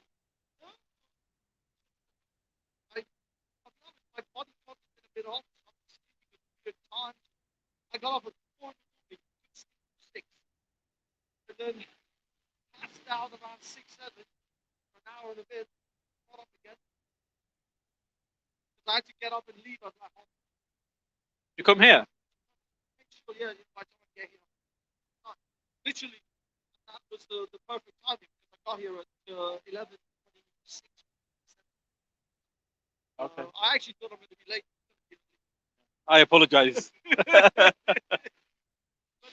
just yeah, if I didn't get up at that time, I wouldn't have made it. Shall I explain why I was late? I'm experimenting. Yeah. I'm experimenting with hydroponic growing equipment.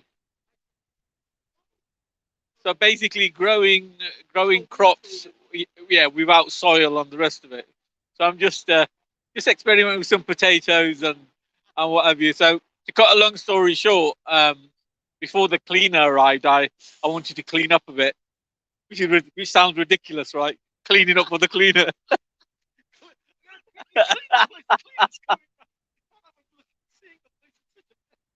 So I had to get rid of various contraptions and what have you, because otherwise it's a bit of a health and safety matter. So that's why I'm late. So I apologise.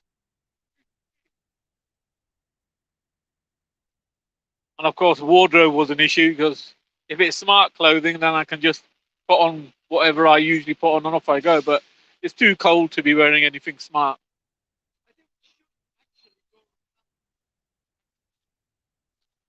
Because they're going to be on that side.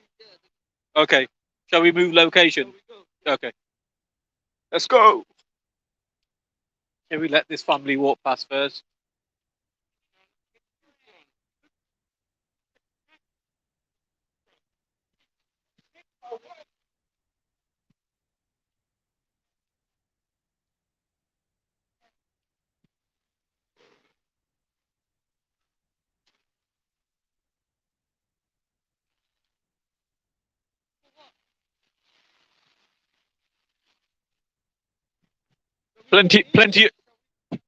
Plenty of drinks if we get thirsty.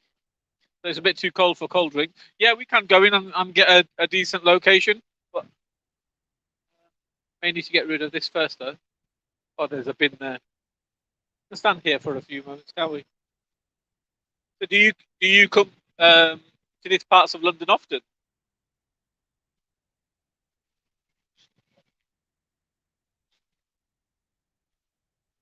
Okay. Admittedly, that was good 3 years ago now. So yeah, 5 years, almost 5 years. Very. But also one of the BBC buildings is just here as well. From what I understand, you know that area where all the newspapers used to be on public down there. Well, there used to be a lot of publishing houses Yeah. around Chancery Lane, Farringdon, Yes. but there's a lot of legal offices around Chancery Lane as well. I think the Law Society is there or something, or the Law Library. And there's also street, not the name yet, where all these jewelry shops Hatton Garden at in Garden. used to be prominently a Jewish jewelry area, but now increasingly a lot of Mixed bag. Asians and Indians and Middle Eastern have joined.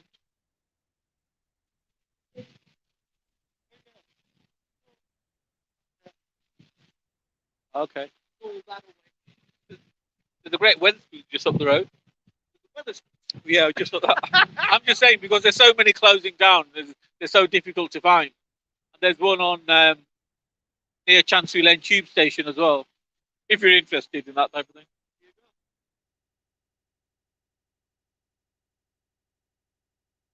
Throw this in the bin. I'll grab that.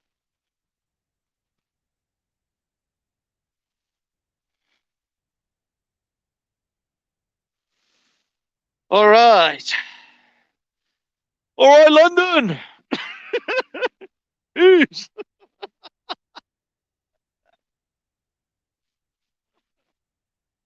No introduction required to who that was. Right. So.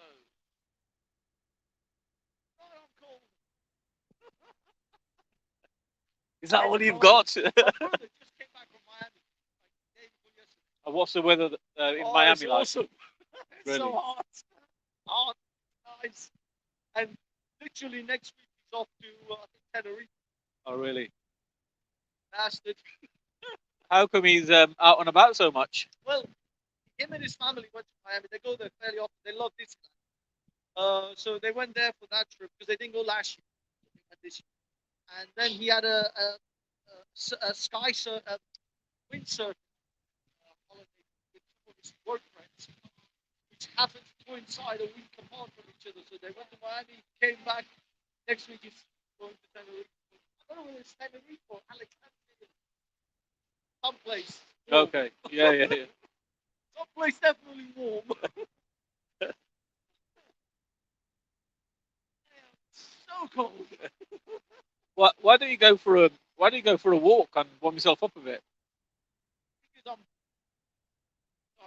I'm attached to all of this. If You're I let it go, attached. it's going to start draining the battery. I don't know how long we're going to need the battery. We may need them charged up. Well, I mean, this thing is scheduled to run till at least 4 o'clock. Yeah. So it's at least another 2 hours, but 2 hours and 15 minutes. I want to make sure this thing goes. Okay. Two batteries. I got this one. I got another battery. Sure.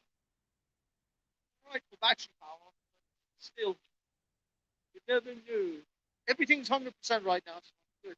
I think actually this one might have it's connected to this. bit worried. Also, they're new batteries, are they? Yeah. This is the power pack. Because when I ordered this, it didn't come with a battery inside. So I have to either order another battery or I can connect the power pack to it and it runs. So that's what I do. But I've got another one of these if this one runs out. At the moment, it uses very little. That time, all day, there's battery pack. Good stuff. There's batteries in there too. I've got 4 AA's. But that's almost full. And this is like 3 tons. Oh, really? Same batteries. I bet you they're ever ready. Oh, sorry, energized. They're gonna last. Good Gotta make stuff. sure I've got battery. Because I'm constantly worried about either that running out of battery or this running out. Because if they do, then the sound is gone. And I can't even tell. Well, I can tell with this one, it's got lights. But I won't be able to tell with that. Right. So what's happening behind us? Have they set up? No, they're still. I think they're still in the process of setting up.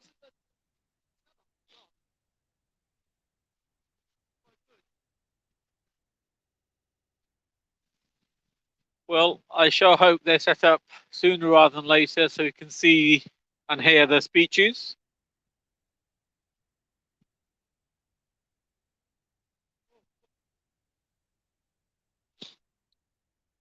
Throw some balls down, Manny. No. Do some beatboxing. I don't get paid enough to embarrass myself. Throw some balls.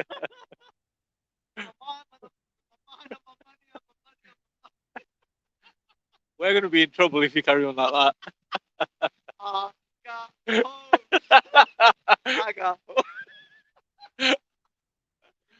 area code. If studio's listening, this behaviour has nothing to do with me whatsoever. I'm sure they heard you. If you didn't, I'm happy to repeat what he said.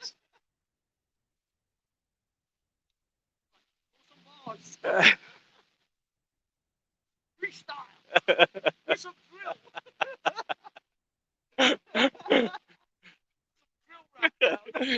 See, you're such a bad influence. You've got me acting like that. Some drill, man. So we have a fairly large police presence for the demonstration, considering there is more police than protesters. We have around 2 officers over there and another 2 positioned further down. 2 vans, a car, and approximately two vans worth and a car worth of police officers. Yeah, they clearly are expecting more. There's also a CCTV van over there, which we see at a lot of the demonstrations. But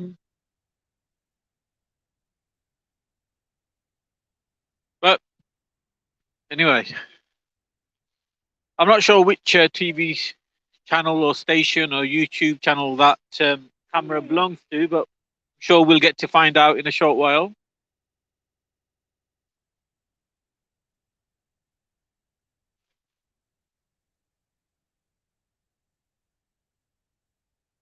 Is this part of India House? No, Analysis Mason and Data Tech.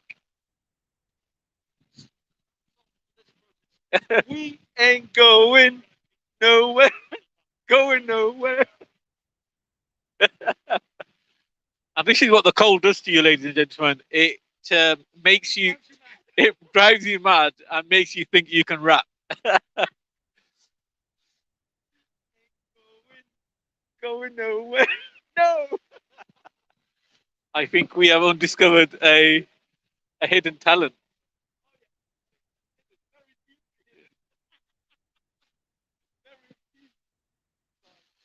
I don't eat Indian food very often, believe it or not. Well, yes and no. But I think because it's so cold, I need that extra heat when I get back. So I think I caught. Let me tell you a funny story though. Had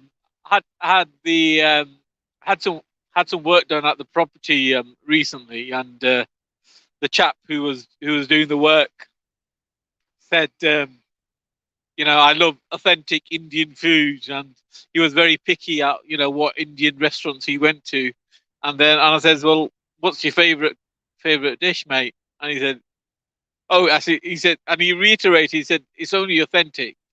And I said, yeah, but what is it? He said, it's the vindaloo. And he was such a nice chap. I didn't have the heart to tell him, listen, mate.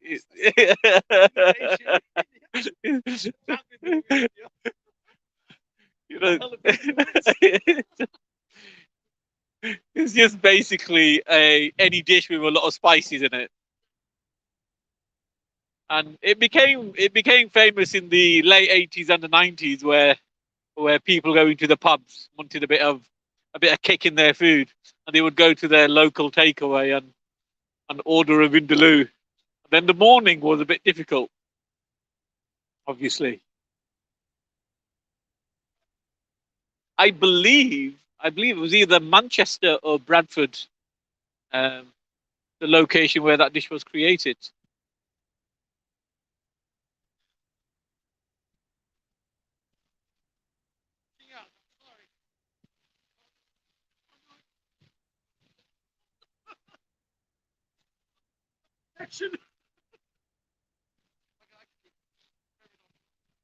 But isn't it part of your contract to have the? No, but they wanted me to wear a hat and what have you. I had to refuse because look at my hair. You think that could host a cap? I don't think so.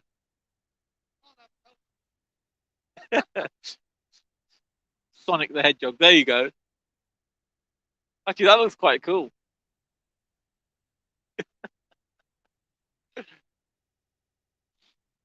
So it states on the vans that the police are recruiting. If anybody wants to join the police, go to www.met.police.uk. Yeah, on the van it says here, recruiting police officers, apply now. You too. Checking the ass off outside of them. I believe the shift is 6 days in, 6 days on, and 6 days off. No, 6 days on and 3 days off, which is not bad. I believe so, yeah, and you get a good pension. Well, what about the Speaker's Corner legend, PC Steve Barnes? Oh, I suppose it's now just Steve Barnes. You retired PC Steve. He seemed a bit too young to retire, but he's also a musician.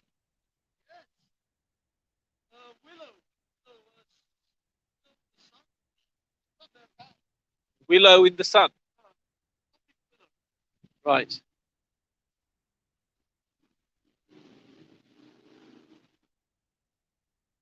I actually play some of the music on my live stream. Oh, do you? Children of the Sun. Is that the title of the song? No, that's the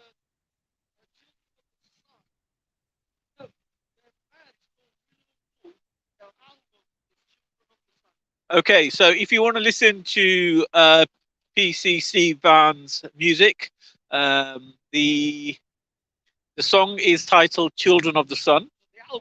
The album, I apologize, is called "Children of the Sun," and this particular song is "Willow Wolf." PC Steve Barnes or retired Steve Barnes. It's very confusing looking at your music overlay. I don't know what is the name of the album or the song. What's what? So can you please clarify that? So I'm going to try one more time. What is?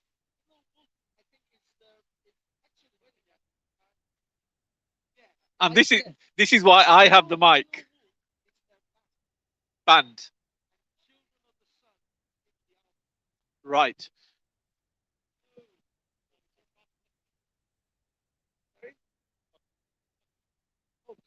Oh no, sorry. So you can't snap it off, no? It's quite tough. Yeah. Sorry, mate. Sorry, mate. No, she just asked, I think.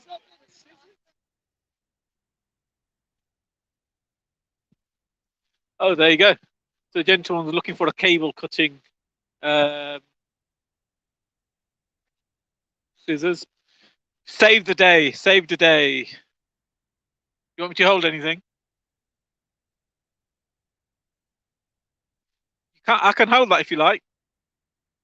You can't see it on camera, but the tech team actually carry a very heavy bag. Both of them do, actually. That looks like a very professional looking bag, so I'm assuming. Shame. You haven't got it now?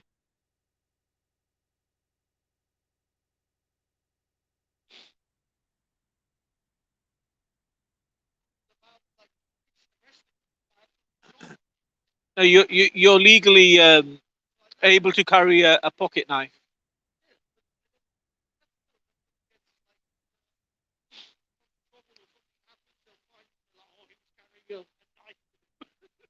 Yeah. Yeah, I think you can double protect yourself when you have a genuine reason to carry it. Such as obviously you're a tech guy, so yeah. Liars will do, yeah.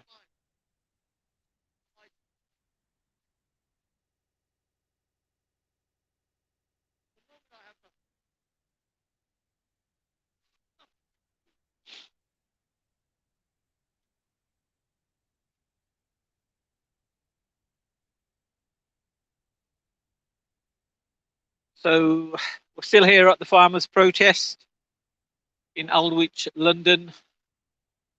I must say the turnout is disappointing, though we earlier on did manage to get a number of good interviews, including prominent speakers from a Sikh temple in Southall. We'll obviously edit the stream and post each interview individually, like we did last week and the week before. But at the moment, we're waiting for the PA system to be set up. We believe there will be some speeches and speakers coming onto the stage. And if any prominent speaker requires it, we can have them interviewed or re-interviewed and allow them to say their piece.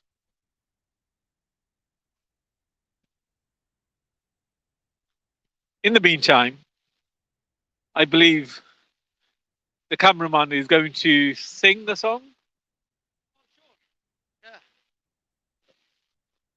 Where have all the good men gone and where are all the gods? Where's the streetwise Hercules to fight the rising odds?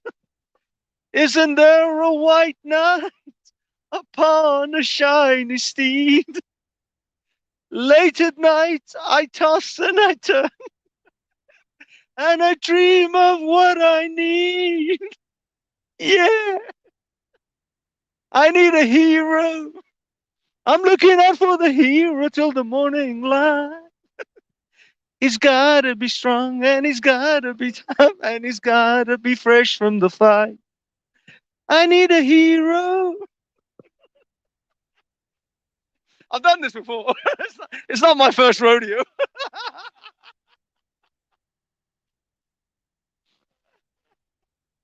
Though that was entertaining, it was slightly embarrassing for me when people were walking past a grown adult man singing "I Need a Hero." So, production team, we need to clip that.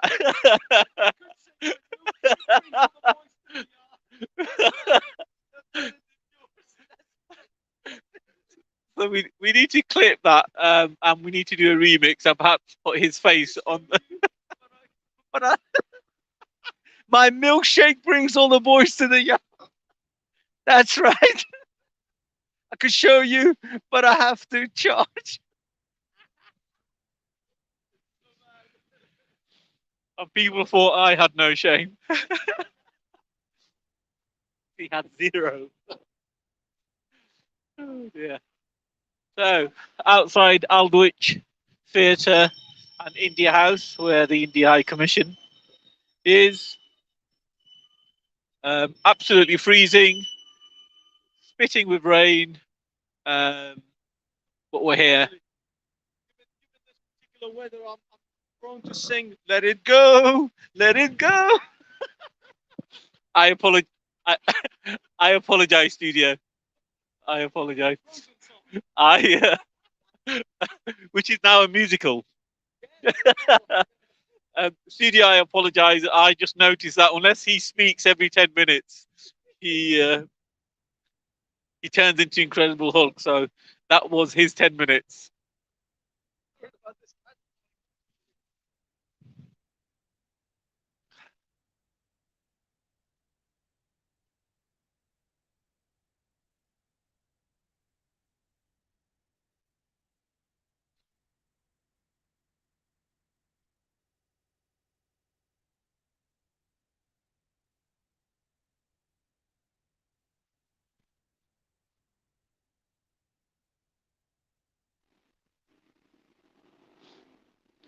There is there's a protest on Monday that we may be attending, which is the how do I pronounce it? Is it the Uyghur Muslims protest on Monday? We may be attending to that. At the moment, getting a crew together is proving to be a bit difficult. I personally would like to go there, regardless if I'm presenting for Speakers Corner online or not.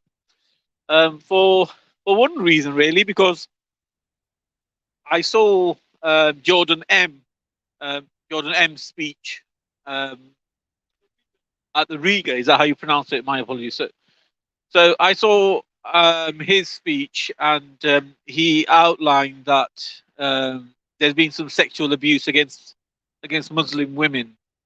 I don't know how true that is, if at all.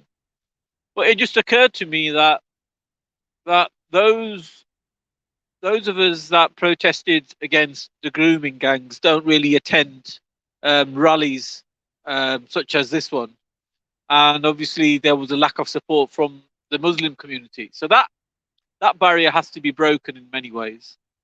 So I personally, if I can work allowing me to attend, I would like to, because I think at the end of the day, this is a good cause, if that is true. But I need to do my research first.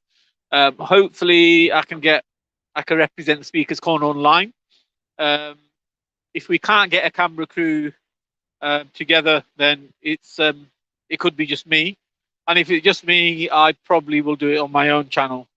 So if you haven't already subscribed, I'm joking. I'm going to get into trouble for that. I'm going to get into trouble for that.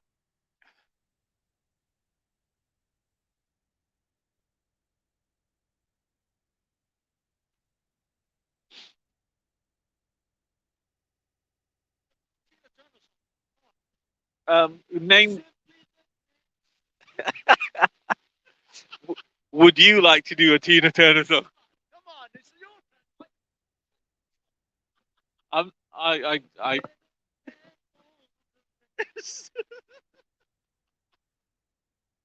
Why don't you just come in front of the camera and just sing to your heart's content? Because people need entertainment while being set up.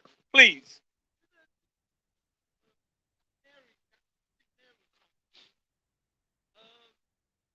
Big wheel keep on turning. Proud Mary keep on. You know the song? Proud Mary. Oh. Tina Turner, Proud Mary. How does it go? I'm not saying. I don't even know the words.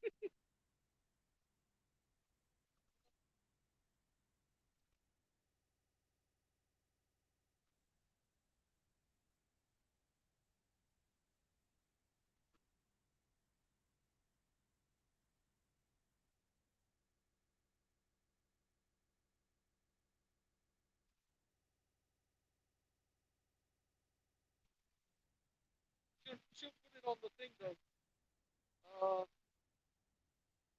Shouldn't put it on the mic because it's gonna go copyright. There you go. Proud Mary, Tina Turner.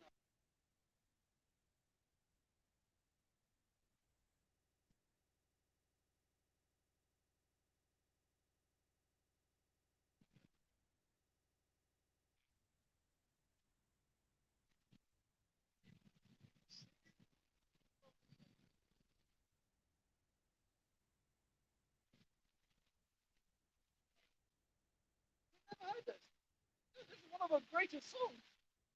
Rolling, rolling on the rolling.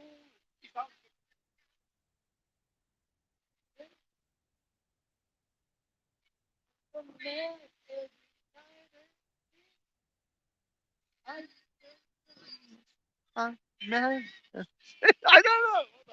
What way things might have been. Weak wheels keep on turning. Proud Mary keep on burning. And we're rolling, rolling, oh, rolling on the river. And rolling. There's in Memphis. I don't know.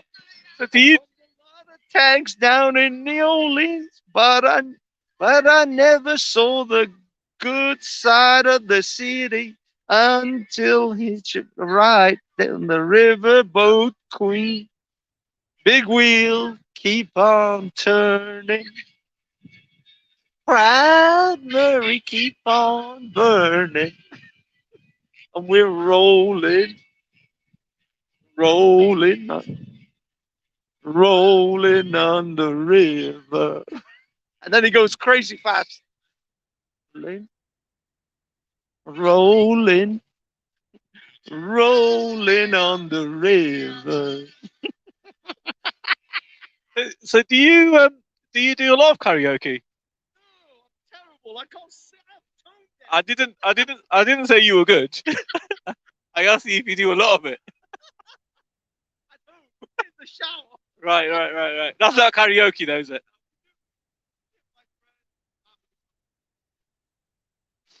So Not what public consumption. what do you mean, like in the living room and? No, I mean, we have there's like karaoke places to go to, or yeah, at home parties. Karaoke machine with a couple of mics. As you do.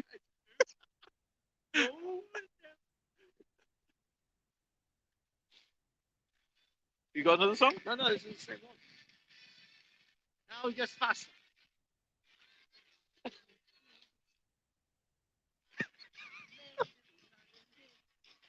can't believe you don't know this song. This is amazing. This is one of Tina Turner's best songs.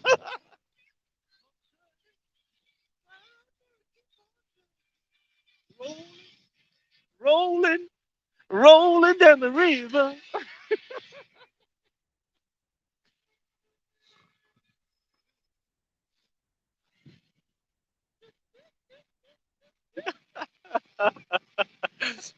If people could see you dance.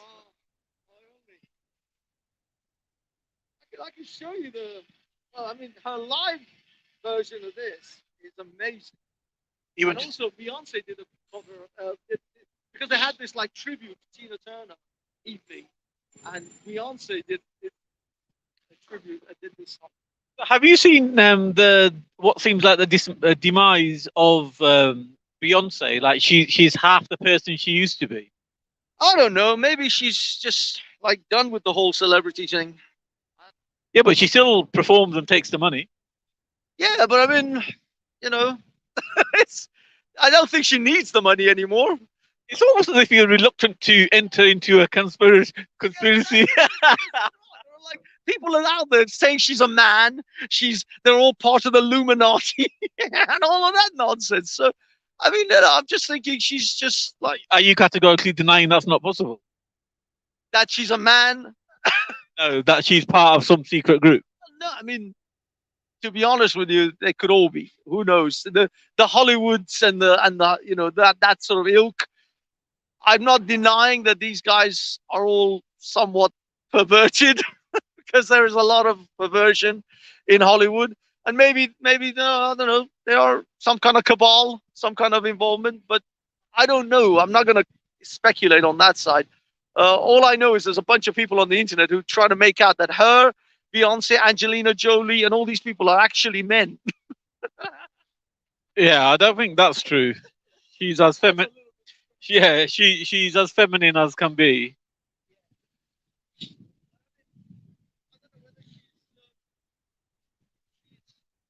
gonna fly off, man. This cap. Yeah, but it's all right. Yeah, she's. I think she's just taking a slight back seat with the family and the kids and all that because she's traditionally still Christian, Catholic, I think, or I don't know. I never met a Christian that does that on the stage. Yeah, but I mean, like, what do you mean?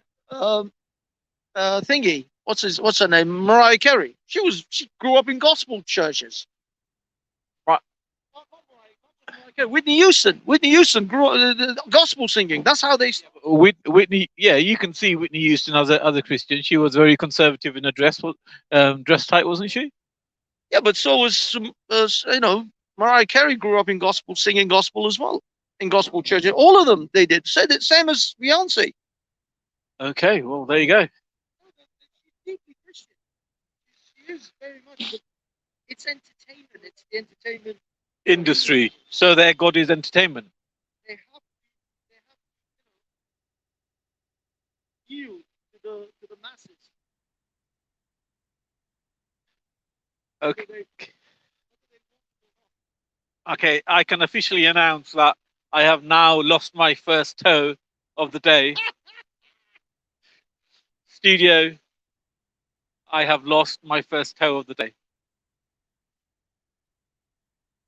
So if anybody notices me walking slightly unbalanced, it's because I have No toe. one less toe.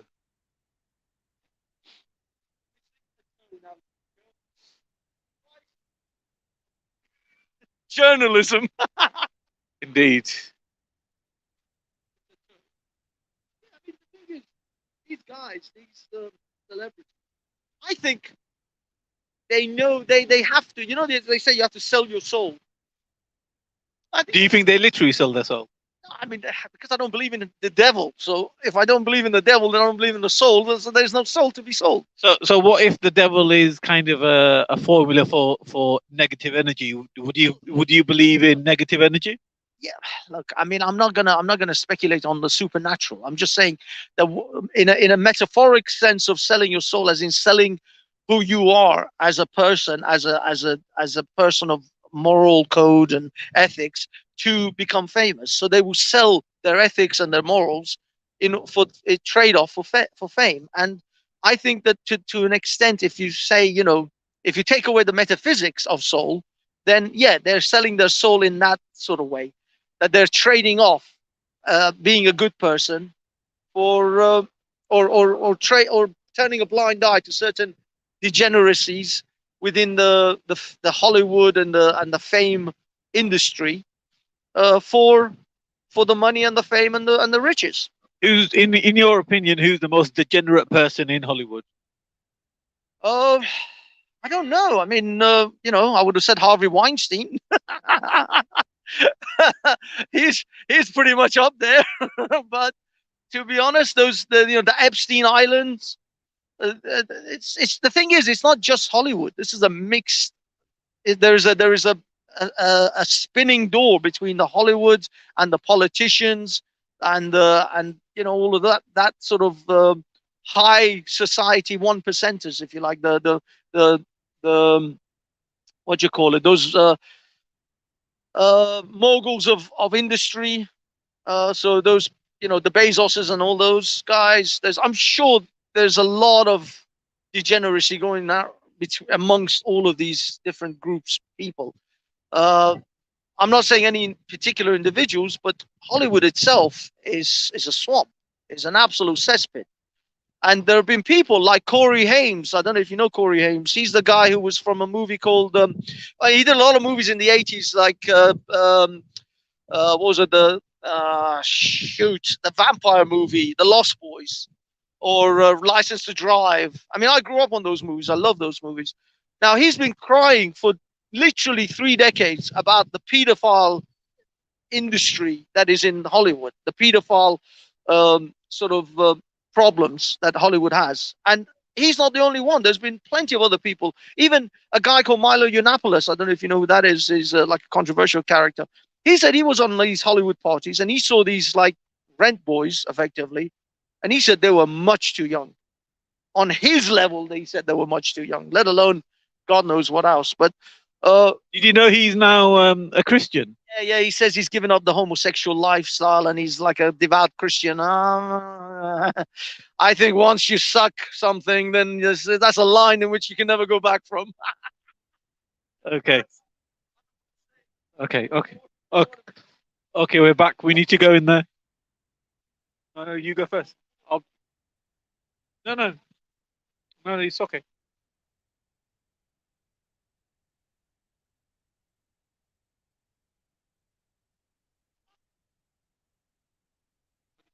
Just get to the front.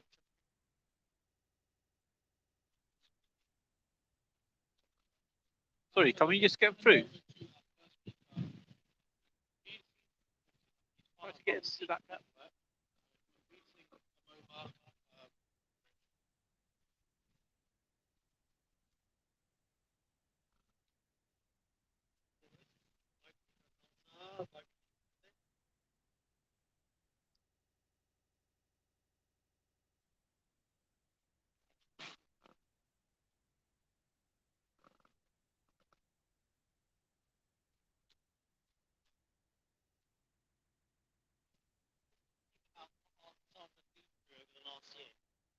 We've obviously had the baking heat of the summers in India. We've obviously had the bitter cold that they've been through as well. Much colder than what we've got at the moment. So, you know, it's a credit to you guys to come out and show your support, but also put into perspective what they've been through over the last year. They've been there night and day with unyielding consistency. I guess, given the 3 laws that have been repealed, we want to think about what's been achieved. And I'm really happy and glad that these 3 laws have been repealed. That was the primary aim, I suppose, of having this extended morja over the last year. But of course, the conditions for the farmers were not great prior to these 3 laws coming into being. We all know that farmer suicide in you know the farming heartlands of India, the Punjab, have been plaguing our community for decades. The number of farmers that die or feel like they're left with no option but to commit suicide due to interest payments on debt that's been accumulated due to purchasing of, you know, various, you know, pesticides and things that are required to grow crops. The vicious cycle that creates. So whilst we can all be grateful as to what we've achieved in getting these 3 laws repealed, what does that leave for our farmers? All it does is gives us a return to the status quo that we've had before, which was already pretty much an untenable position. We also need to keep in mind the fact that this hasn't been done on the basis of want or desire from the Indian government. It's happened because of the pressure that the unions and all of the global awareness that has been raised in respect to this issue. But I also suspect, and we're all aware, that there are elections coming up in India, in prime seats for the BJP, where they cannot afford to lose power. We look at Uttar Pradesh as a prime example of this, and I guess Yogi Adityanath is one of the most divisive figures that even Indian politics has ever seen. But the innate fear within the Indian government about losing power has effectively brought the repealing of these 3 laws forward. I deplore the hijacking of Gurpurab, one of the most sacred days on which Sikhs would remember and commemorate Guru Nanak for all that he did within his life. I deplore the fact that that day was hijacked for the repealing of these laws. There are so many issues that have taken place over the year. Why were these laws not repealed sooner? Why have the farmers had to wait till Gurpurab when these should have been repealed very quickly, given the mass aggravation and unsettling of the whole farming community throughout the country? Why was that not realised early on and rectified immediately? There was no need for the tearing up of roads by the Indian government. There was no need for the hardships. There was no need for the 700 lives that have been lost from farmers. There was no need for ministers' sons to start running over protesters arbitrarily There was no need for any of this. Why did it take place? It took place because I believe in the round, if you take a look at Indian politics, take a step back, what's going on? I look at Kashmir, I look at NRC and CAA, and I look at an attempt to change the demographics of the Kashmiri state. I look at Punjab, I look at the sole majority Sikh state within India, and if I was a right-wing Hindutva politician, I'd sit there and consider, how do I change the demographic of Punjab? I need to unseat those farmers who have had that land for hundreds of years, have inspiration from the Guru, from Guru Nanak Dev Ji, and I need to unseat these people. So I'll impose law that effectively gives those farmers who own that land no legal recourse to taking that land from them. The only legal recourse that they were given was resorting to the police. And the corruptions within the police, especially the Punjab, is well known. So we all know how this was going to go for those farmers. My biggest concern at this point is the fact that this is a political move. It is a political move in respect of UP. We've seen what's happened with Captain Amrinder Singh after he's removed himself as Chief Minister of Punjab. These people who even said that they were against all of these laws voted for them themselves. That's the harrowing thing about it. Whether it's the Akali Dal or the Congress in Punjab, they have initially allowed this to take place. That's even more concerning. Bringing it up to date and up to speed, my concern is over the long term. We've had these 3 laws are repealed. There are 6 more demands in respect of utilities, in the way that farming is managed. All these things contribute to the situation that gives a farmer a choice of staying alive or committing suicide. That should never be the case when it comes to farming and food. A fair day's pay for a fair day's work is all the farmers are after. If they have that, there is no reason for them to be looking for suicide or as a way out, or looking for loans from, heavy interest loans to fund the next year. It's very short-termist. Farming can't be done on a short-termist basis. That's been proven from a variety of studies from all over the world. And Punjab fits in with the kind of global structure of food production. If you take one of those out, it has impacts across the world, worldwide. And this is why this movement obviously attracted, the diaspora, Punjabi diaspora all over the world. But also, other communities have looked at this and said, well, this is rather a concern. We can't have a few people in control of global food supplies. So, there are various issues and concerns that naturally raises. Of course, we are all grateful for these laws to be repealed, but I will go back to Narendra Modi's manifesto points in 2014, where he said no, that the MSP will always be in existence for farmers. That's recorded, it's on tape, and it's available. You can watch that on YouTube or Twitter. I'm sure you can all find that. It's all there for everyone to see. That's a manifesto point. He's caved in on that. He's, stripped away that manifesto commitment to give these laws that would put these same farmers he was apparently protecting under duress. How can you trust this individual now to repeal these laws, retain power in UP once the votes have been counted? He might well repeal these laws on the 29th of November when Parliament opens. Great, fantastic. But when he retains power in UP, and that's his plan, what's to stop him piecemeal, instead of having 3 laws, to piecemeal it over 10 or 15 laws, small steps towards the same point over the next term in Parliament? That's the concern. That's the worry. And if it's the case that we could say, oh, Mr. Modi's so reliable, of course he is. He's only, broken this one manifesto point. Fair enough. Politicians break manifesto points all the time. Narendra Modi said, in respect of Sikh political prisoners who are holed up in Indian jails, who had served their terms and still incarcerated, that they would be released. How many of those have been released? When you answer that question, and it's very few, and the vast majority still remain behind bars, when you answer that question, you find again, this guy makes statements, and doesn't deliver. The biggest concern we have in terms of this movement is it's not over, as I suspect. I suspect it will go on. What are the solutions to this? Well, look, over the last couple of years, and I'll say a couple of years, we've had this issue the last year. This issue is not a now issue. Manmohan Singh dealt with this issue. He engaged with the farmers. He did it quietly. He listened to the unions and found a way forward. Other Indian prime ministers have done the same thing. This is not a new issue. This will not be a new issue in the future either. Indian prime ministers have a long history of seeing activism, and we can go back to the mid-70s, where activism in respect of Indira Gandhi would then lead on to other oppressive tactics in the 80s.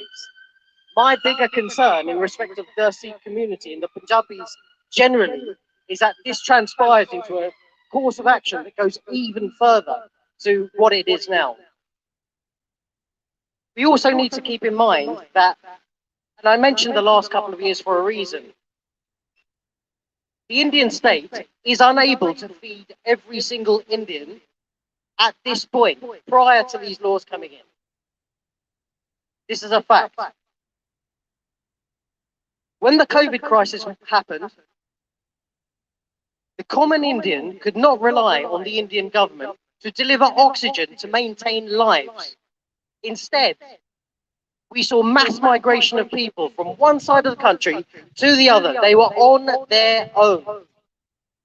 Who did the common Indian turn to in respect of giving them shelter, making sure they had medical supplies, and making sure that they were fed? They turned to Gurdwara. They turned to the embassies of the Sikhs. The embassies of the Sikhs are around the world. There's one in Shepherd's Bush. There's one in Gravesend. There's over 300 of them in the UK. There are thousands of them around the world. They feed people. They shelter people. And in India, they were offering health. Someone once said to me, what would a state on Sikh principles look like?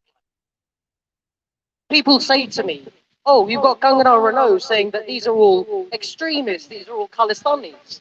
So be it.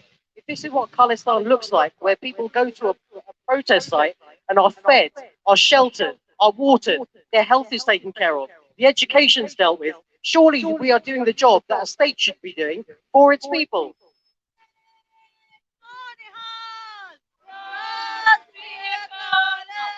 Now, I'm not saying that I'm not in a position to start saying that there should be any kind of separatism or whatever, but that's the charge that's been given to us by Bollywood. That's the charge that's been given to us by so many politicians prior to the three laws being repealed. So I guess that's where we are. That's the situation that we are in at the moment. And I think the Indian government needs to focus on raising, becoming better, giving genuine freedom to the people that live under its authority. If there was genuine freedom there, if there was genuine thought for the common Indian, for the common Indian's welfare, let's put it this way. Just at the weekend, we're here in the UK, right? We've just had a 16-year-old boy stabbed for no reason really whatsoever in Southall. That made national headlines, not just here, but around the world. If there's the loss of life of one individual in India, do we ever hear about it on Indian news? Is it that much of an issue? We saw in Lakhimpur with the massacre that took place there, you've got a minister's son who had clearly done something quite heinous in terms of running people over, and yet it took weeks for that individual to be charged. We had Veer Das, who's in New York, who spoke about the duality of India, effectively speaking to his prime minister, saying, look, make it better. You're not doing things right. Improve. The moment he got back home, he was slapped with an FIR immediately. Yet they couldn't slap an FIR on the individual who had run people down and killed 4 or 5 people who was in the country himself, because more likely he was a politician's son. These inequalities speak of what the Indian state does. The Indian state must look after Indians in a much better way. Otherwise, as we've seen around the world, at the start of the previous century, we had an Austro-Hungarian Empire that disintegrated because it abused its people. Come the end of World War One, it no longer existed. Then the Eastern Bloc disintegrated. The reason why that took place is because people weren't looked after. If India doesn't look after its citizens properly, what else is left before the people start pushing back? The resolution to separatism, which is what the charge is of all these Kisans, is to raise standards in India, make it a place where people would want to be, rather than a place that they wouldn't want to be. I think what we've shown as a community across the globe is that we are able to mobilize on this particular issue. It has shown the common Indian a way forward. It's shown other sectors within India, if they're not happy about various laws or the way in which government's behaving, of a way forward. And I think that's the lasting legacy that this particular movement will leave. It will say to the common Indian, you can do better. And that is probably the most powerful thing that sits behind this entire protest. I don't want to take up any more time. There's other people to speak, but again, just wanted to thank everyone, not just here, but all over the UK and all the other entities that are there supporting this cause, moving forward. Ultimately, I stand, and everyone here stands with all of those movements as a collective, united, going forward, must be united. At the end of the day, it comes down to the same old situation of united we stand and divided we fall. And united we have shown that even the largest democracy, so-called democracy in the world, will stand up and eventually listen. Vaheguru Ji Ka Khalsa, Vaheguru Ji Ki Fateh.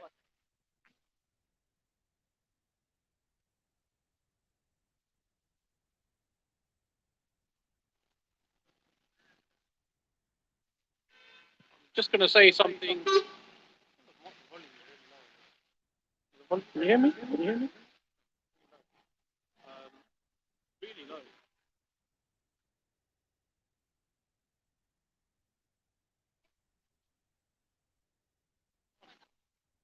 Hello.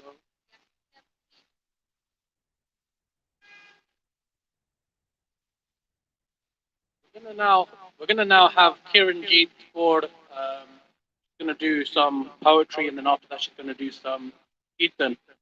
ਮੈਂ ਮਾੜੀ ਜਿਹੀ ਪੰਜਾਬੀ ਦੇ ਵਿੱਚ ਵੀ ਗੱਲ ਕਰਨੀ ਆ ਹੁਣ। ਮੈਨੂੰ ਪਤਾ KTV ਤੇ ਸਾਰੇ ਦੇਖਦੇ ਆ। ਅਸੀਂ ਅੱਜ ਆਏ ਆ ਇੱਥੇ ਹਾਈ ਕਮਿਸ਼ਨ ਦੇ ਮੋਢੇ, ਸਾਡੀ ਜਿੱਤ ਇੱਕ ਹੋਈ ਆ, ਤਾਂ ਅਸੀਂ ਉਹਦੀ ਖੁਸ਼ੀ ਮਨਾਉਣੀ ਆ ਵੀ ਹਾਂ ਸਾਡੀ ਇੱਕ ਜਿੱਤ ਹੋ ਗਈ ਆ, 3 ਬਿੱਲ ਰੱਦ ਹੋ ਗਿਆ।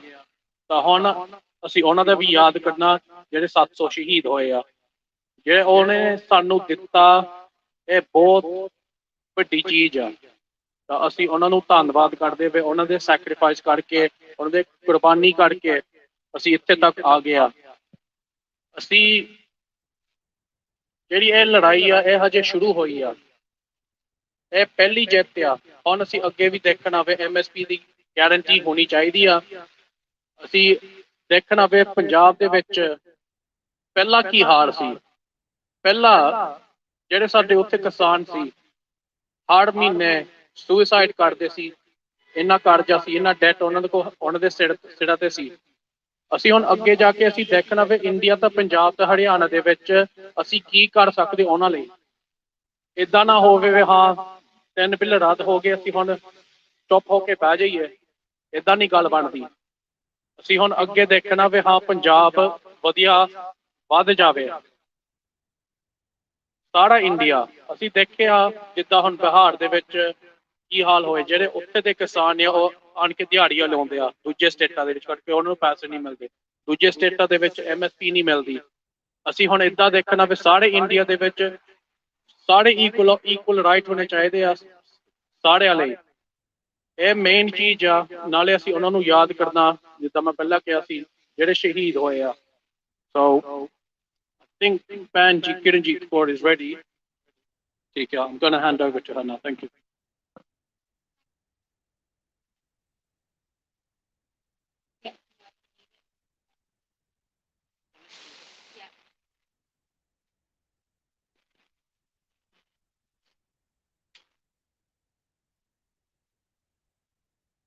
Baji, can you, Baji, can you hear me?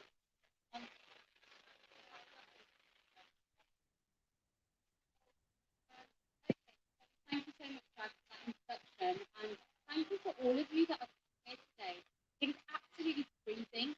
I've come from Birmingham myself today, and it was snowing, so I'm sure some of you have travelled from places like that as well. So thank you so much to you for getting here. I know what an ordeal it was to be. So quite a few words have already been shared by Jag and Mandeep, so I'm not going to repeat their points too much. What I would like to do is just say a few words, and then I'm going to share some poetry that was inspired by this picture that we shared before, but I want to repeat it again today. A little bit of a dedication to someone that we actually lost last week on Gurkha. So there's a wonderful, wonderful soul called Ram Singh Luthra. Within our Birmingham house, it's a massive sale of art with us, and I just want to dedicate some of today's art to him as well, because he's a dear brother who cared so much about the Kisan, and for us, he's one of the.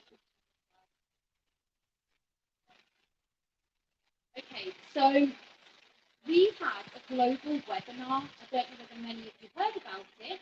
If you follow Poor Farmers, KAUR on Instagram, or you can email us, poorfarmers@gmail.com. On Monday the 22nd, we had the likes of Claudia Webb, Jeremy Corbyn, Chris Gill, Monica Gill, some amazing names, Joe Galloway, the list is honestly an incredible list.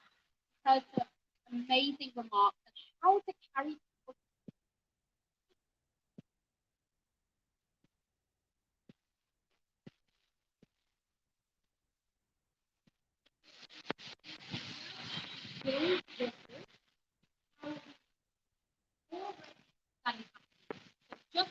Just in case, yes, we've won a big battle, but people power, this is going to take a while, okay? So please do stay tuned on Core Farmers for our next meeting, which will be on the 24th of January, 2 days before India's Republic Day, 1 year since the Indian government threw water cannons, tear gas, and attacked their own citizens. Yep, 1 year since that happened. Very big date. And then Rihanna tweeted and so on. So 24th of January.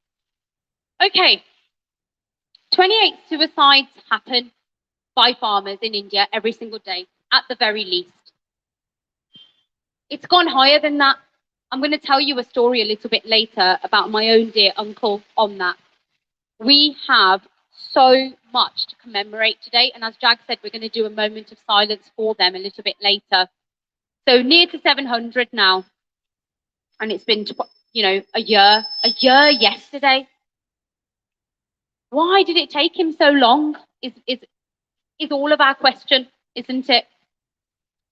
So Lakhimpur, we need to make sure we get justice. If you don't know what Lakhimpur is, it was an incident on the 3rd of October where the son of an Indian minister got his Jeep and drove very, very fast through peacefully protesting farmers. 4 of them died. And he didn't get arrested for more than a week. The Supreme Court had to get involved to make sure that justice was starting to get done. He's in jail at the moment. Let's see what happens. But that Lakhimpur incident needs to be looked at very, very seriously. It cannot happen again. That was state terrorism. We have to call it by its name. When in London, on a London bridge, a man mowed down people with his Jeep, we called it terrorism in the United Kingdom. Therefore, when the son of an Indian minister did that in UP on the 3rd of October, that was state terrorism. And they're fascists. The RSS ideology is the ideology that inspired Hitler. So in the early 1900s, when Hitler first got his ideas around how to, get into power and the Nazis, he used the RSS ideology. He read their books. So when we talk about fascism, we're talking about the inspiration for Hitler. Not they're inspired by Hitler. No, that's the kind of agent we're dealing with. So do not think this is going to be easy. This road is long, but we will win it together. we will win it.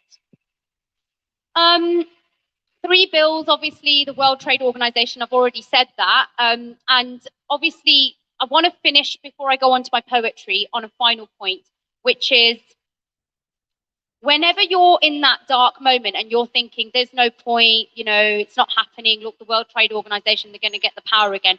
I want you to remember in that moment, which I'm sure some of you already do, Guru Arjan Dev Ji, that was tortured by the tyrants, the Mughal tyrants of their time, and literally gave their lives. And they had their own followers being tortured in front of them. And then Guru Har Gobind that brought Meer Peer, which is the idea of saint, soldier. We are not just here to be saints.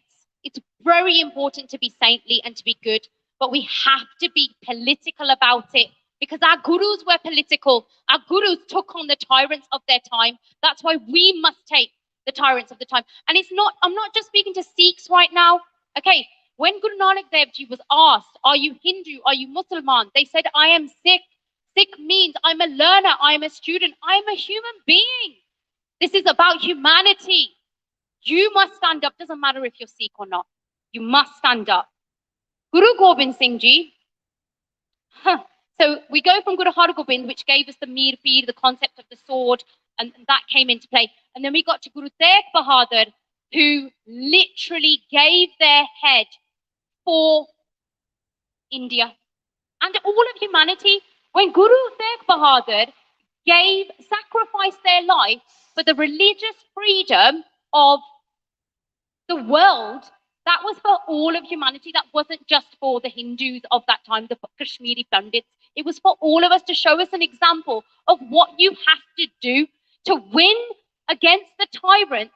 I'm afraid to say you have to be willing to put your life down. And look what our Kisan did. Look what our Siane did. Look what our Naujawan did, our brothers and sisters. 700 of them did just that in the last 366 days. So let's not forget, it's in your DNA. And then the Char Sahibs are there, the shortest Char Sahibs are there. When you're in that dark moment, don't forget them. Don't forget what they did. When that tyrant said to them, say this ball and take on Islam, they just obviously said no. They gave the Jakara. They said, and actually that tyrant, when they saw the shortest Sahibs are there, they became a bit confused, because obviously they were seeing some real saints in front of them. So don't forget how to fight oppression. It's in our DNA. And I'll go to the rally cry a bit later. I want to do the poetry first. So just to warn you, in my family, if you haven't heard me talk about this before, we've unfortunately been affected by suicide. Sorry, I'm like trying to juggle the mics and also opening this. So just give me a moment.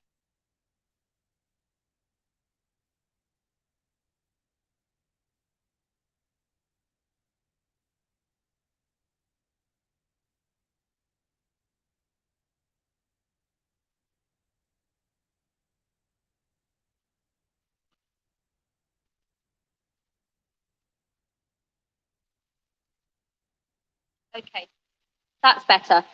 Okay, so I wrote this in dedication for my Mama Ji, but also my family that have fought so hard, but also for all those Kisans that have laid their lives down.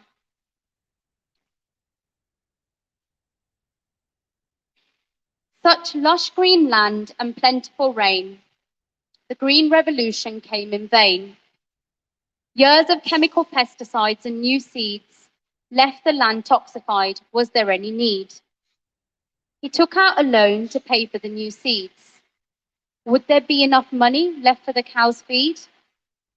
Each year, the harvest is unpredictable. This year, it failed and the drought doubled.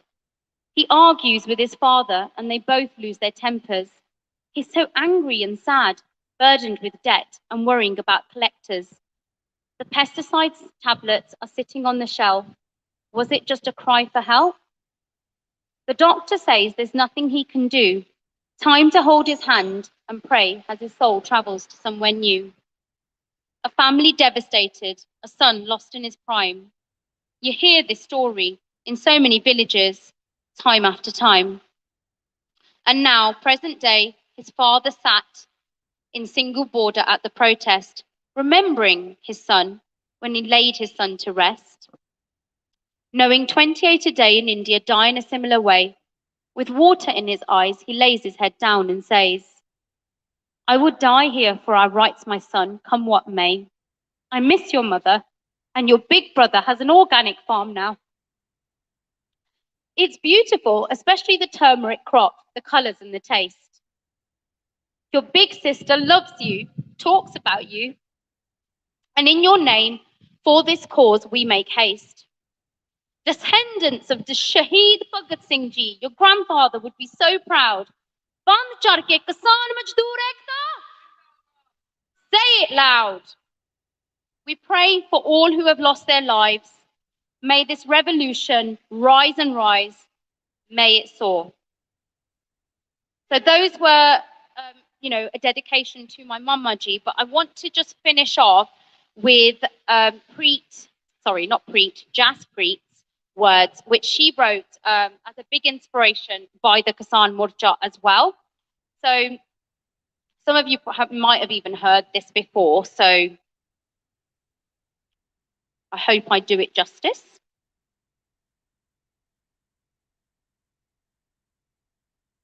As if my hands, like freezing hands, allow me to. Oh, there you go. Well, what can I say? This man is walking alone and in so much pain. For everything he has worked for is about to be taken away. He works hard every day to give us the food that we eat. Now the Indian government are taking it away in a heartbeat. They introduced 3 new laws and removed MSP. And now millions are supporting the protesters in the streets of Delhi. You see every day in India, 28 farmers commit suicide. But now we're all here together and it's time to reignite. Together we can rise.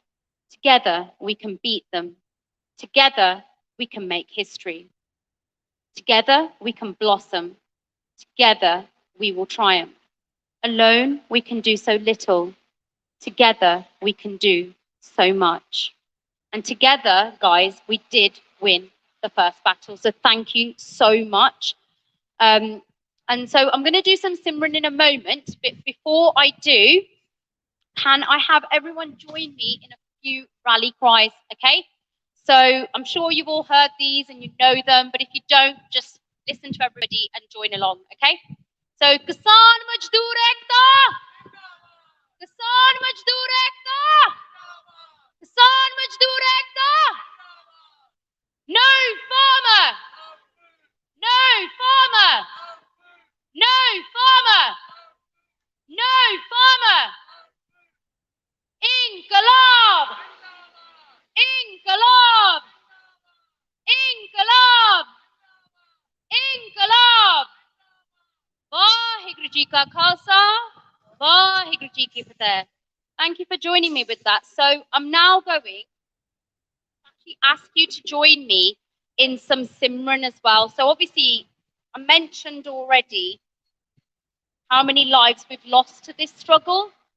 And it's been a really hard fight. And I'm sure some of you will agree, it's been traumatizing for us collectively to have to watch it from our homes. Obviously, we've been warm sat in them. We're not warm right now, but we've been sat warm in our beds, in our homes, and we have had to see this. And we have been traumatized. But guess what, guys? That's a good thing because we've woken up. We've woken up to what our people have been suffering, not just since 1980 when Jallianwala Bagh massacre happened, 1947 when we had the partition, 1984 when that happened, and then obviously what's happening now. Okay? So we're waking up to what our generations have already had to suffer this whole time, but we're obviously suffering it in 2021. So it's horrible. It's horrible, horrible, horrible, but it's woken us up. That's the only silver lining, I would say, from what we've gone through this year. And it is Kaljug, it's the age of darkness. Guru Nanak Dev Ji did warn us. Okay, so please do join me. I'm going to do some Waheguru Simran. We want to dedicate this to every single life lost, but also to those families that are now having to live without those relatives. And the MSP, let's remember that the minimum support price has still not been guaranteed. So basically, if that doesn't get guaranteed, we're just as screwed as we were at the start. So we need to pray, we need to give them that energy, and we need to thank those shaheed for what they've sacrificed.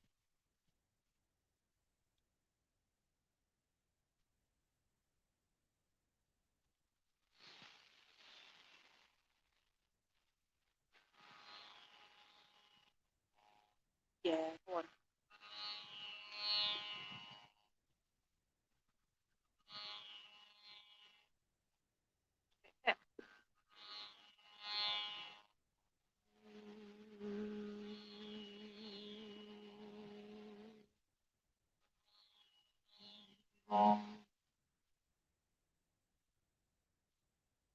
Satnam, Satnam, Satnam, Satnam, Satnam, Satnam. You have to sing with me, guys. Satnam, Satnam. Waheguru, Waheguru, Waheguru, Waheguru, Waheguru, Waheguru, Waheguru, Waheguru. Satnam, Satnam, Satnam, Satnam. Waheguru, Waheguru, Waheguru, Waheguru. Satnam, Satnam, Satnam, Satnam. Waheguru, Waheguru, Waheguru, Waheguru. Ram, Hare Ram, Ram Ram, Hare Ram, Ram Ram, Ram Ram, Hare Ram, Hare Ram. Allah, bol fakira, Allah, bol fakira, Allah, bol fakira, Allah, Allah. Satnam, Satnam, Satnam, Satnam. Waheguru, Waheguru, Waheguru, Waheguru. Zindabad, Zindabad, Zindabad, Zindabad, Zindabad, Zindabad, Zindabad, Zindabad. Kisan Mazdoor Ekta! Kisan Mazdoor Ekta! Inqilab! Inqilab! Waheguru Ji Ka Khalsa, Waheguru Ji Ki Fateh.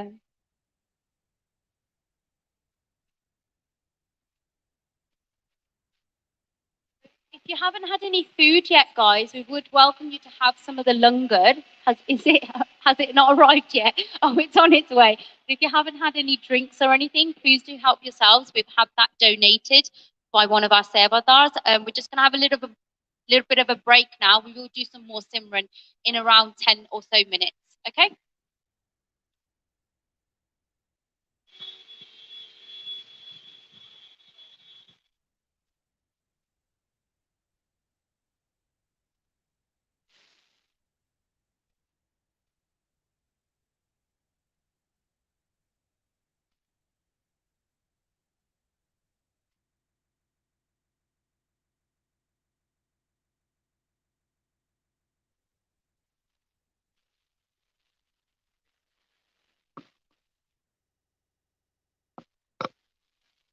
There you go, ladies and gentlemen. If we're still online and you can hear me, that's the end of part one.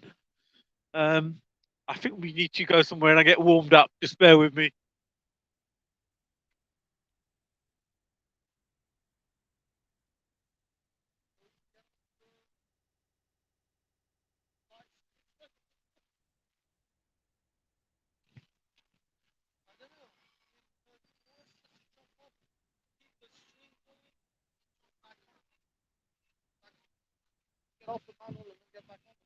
Okay, well, let me conversate with studio and see what they want to do.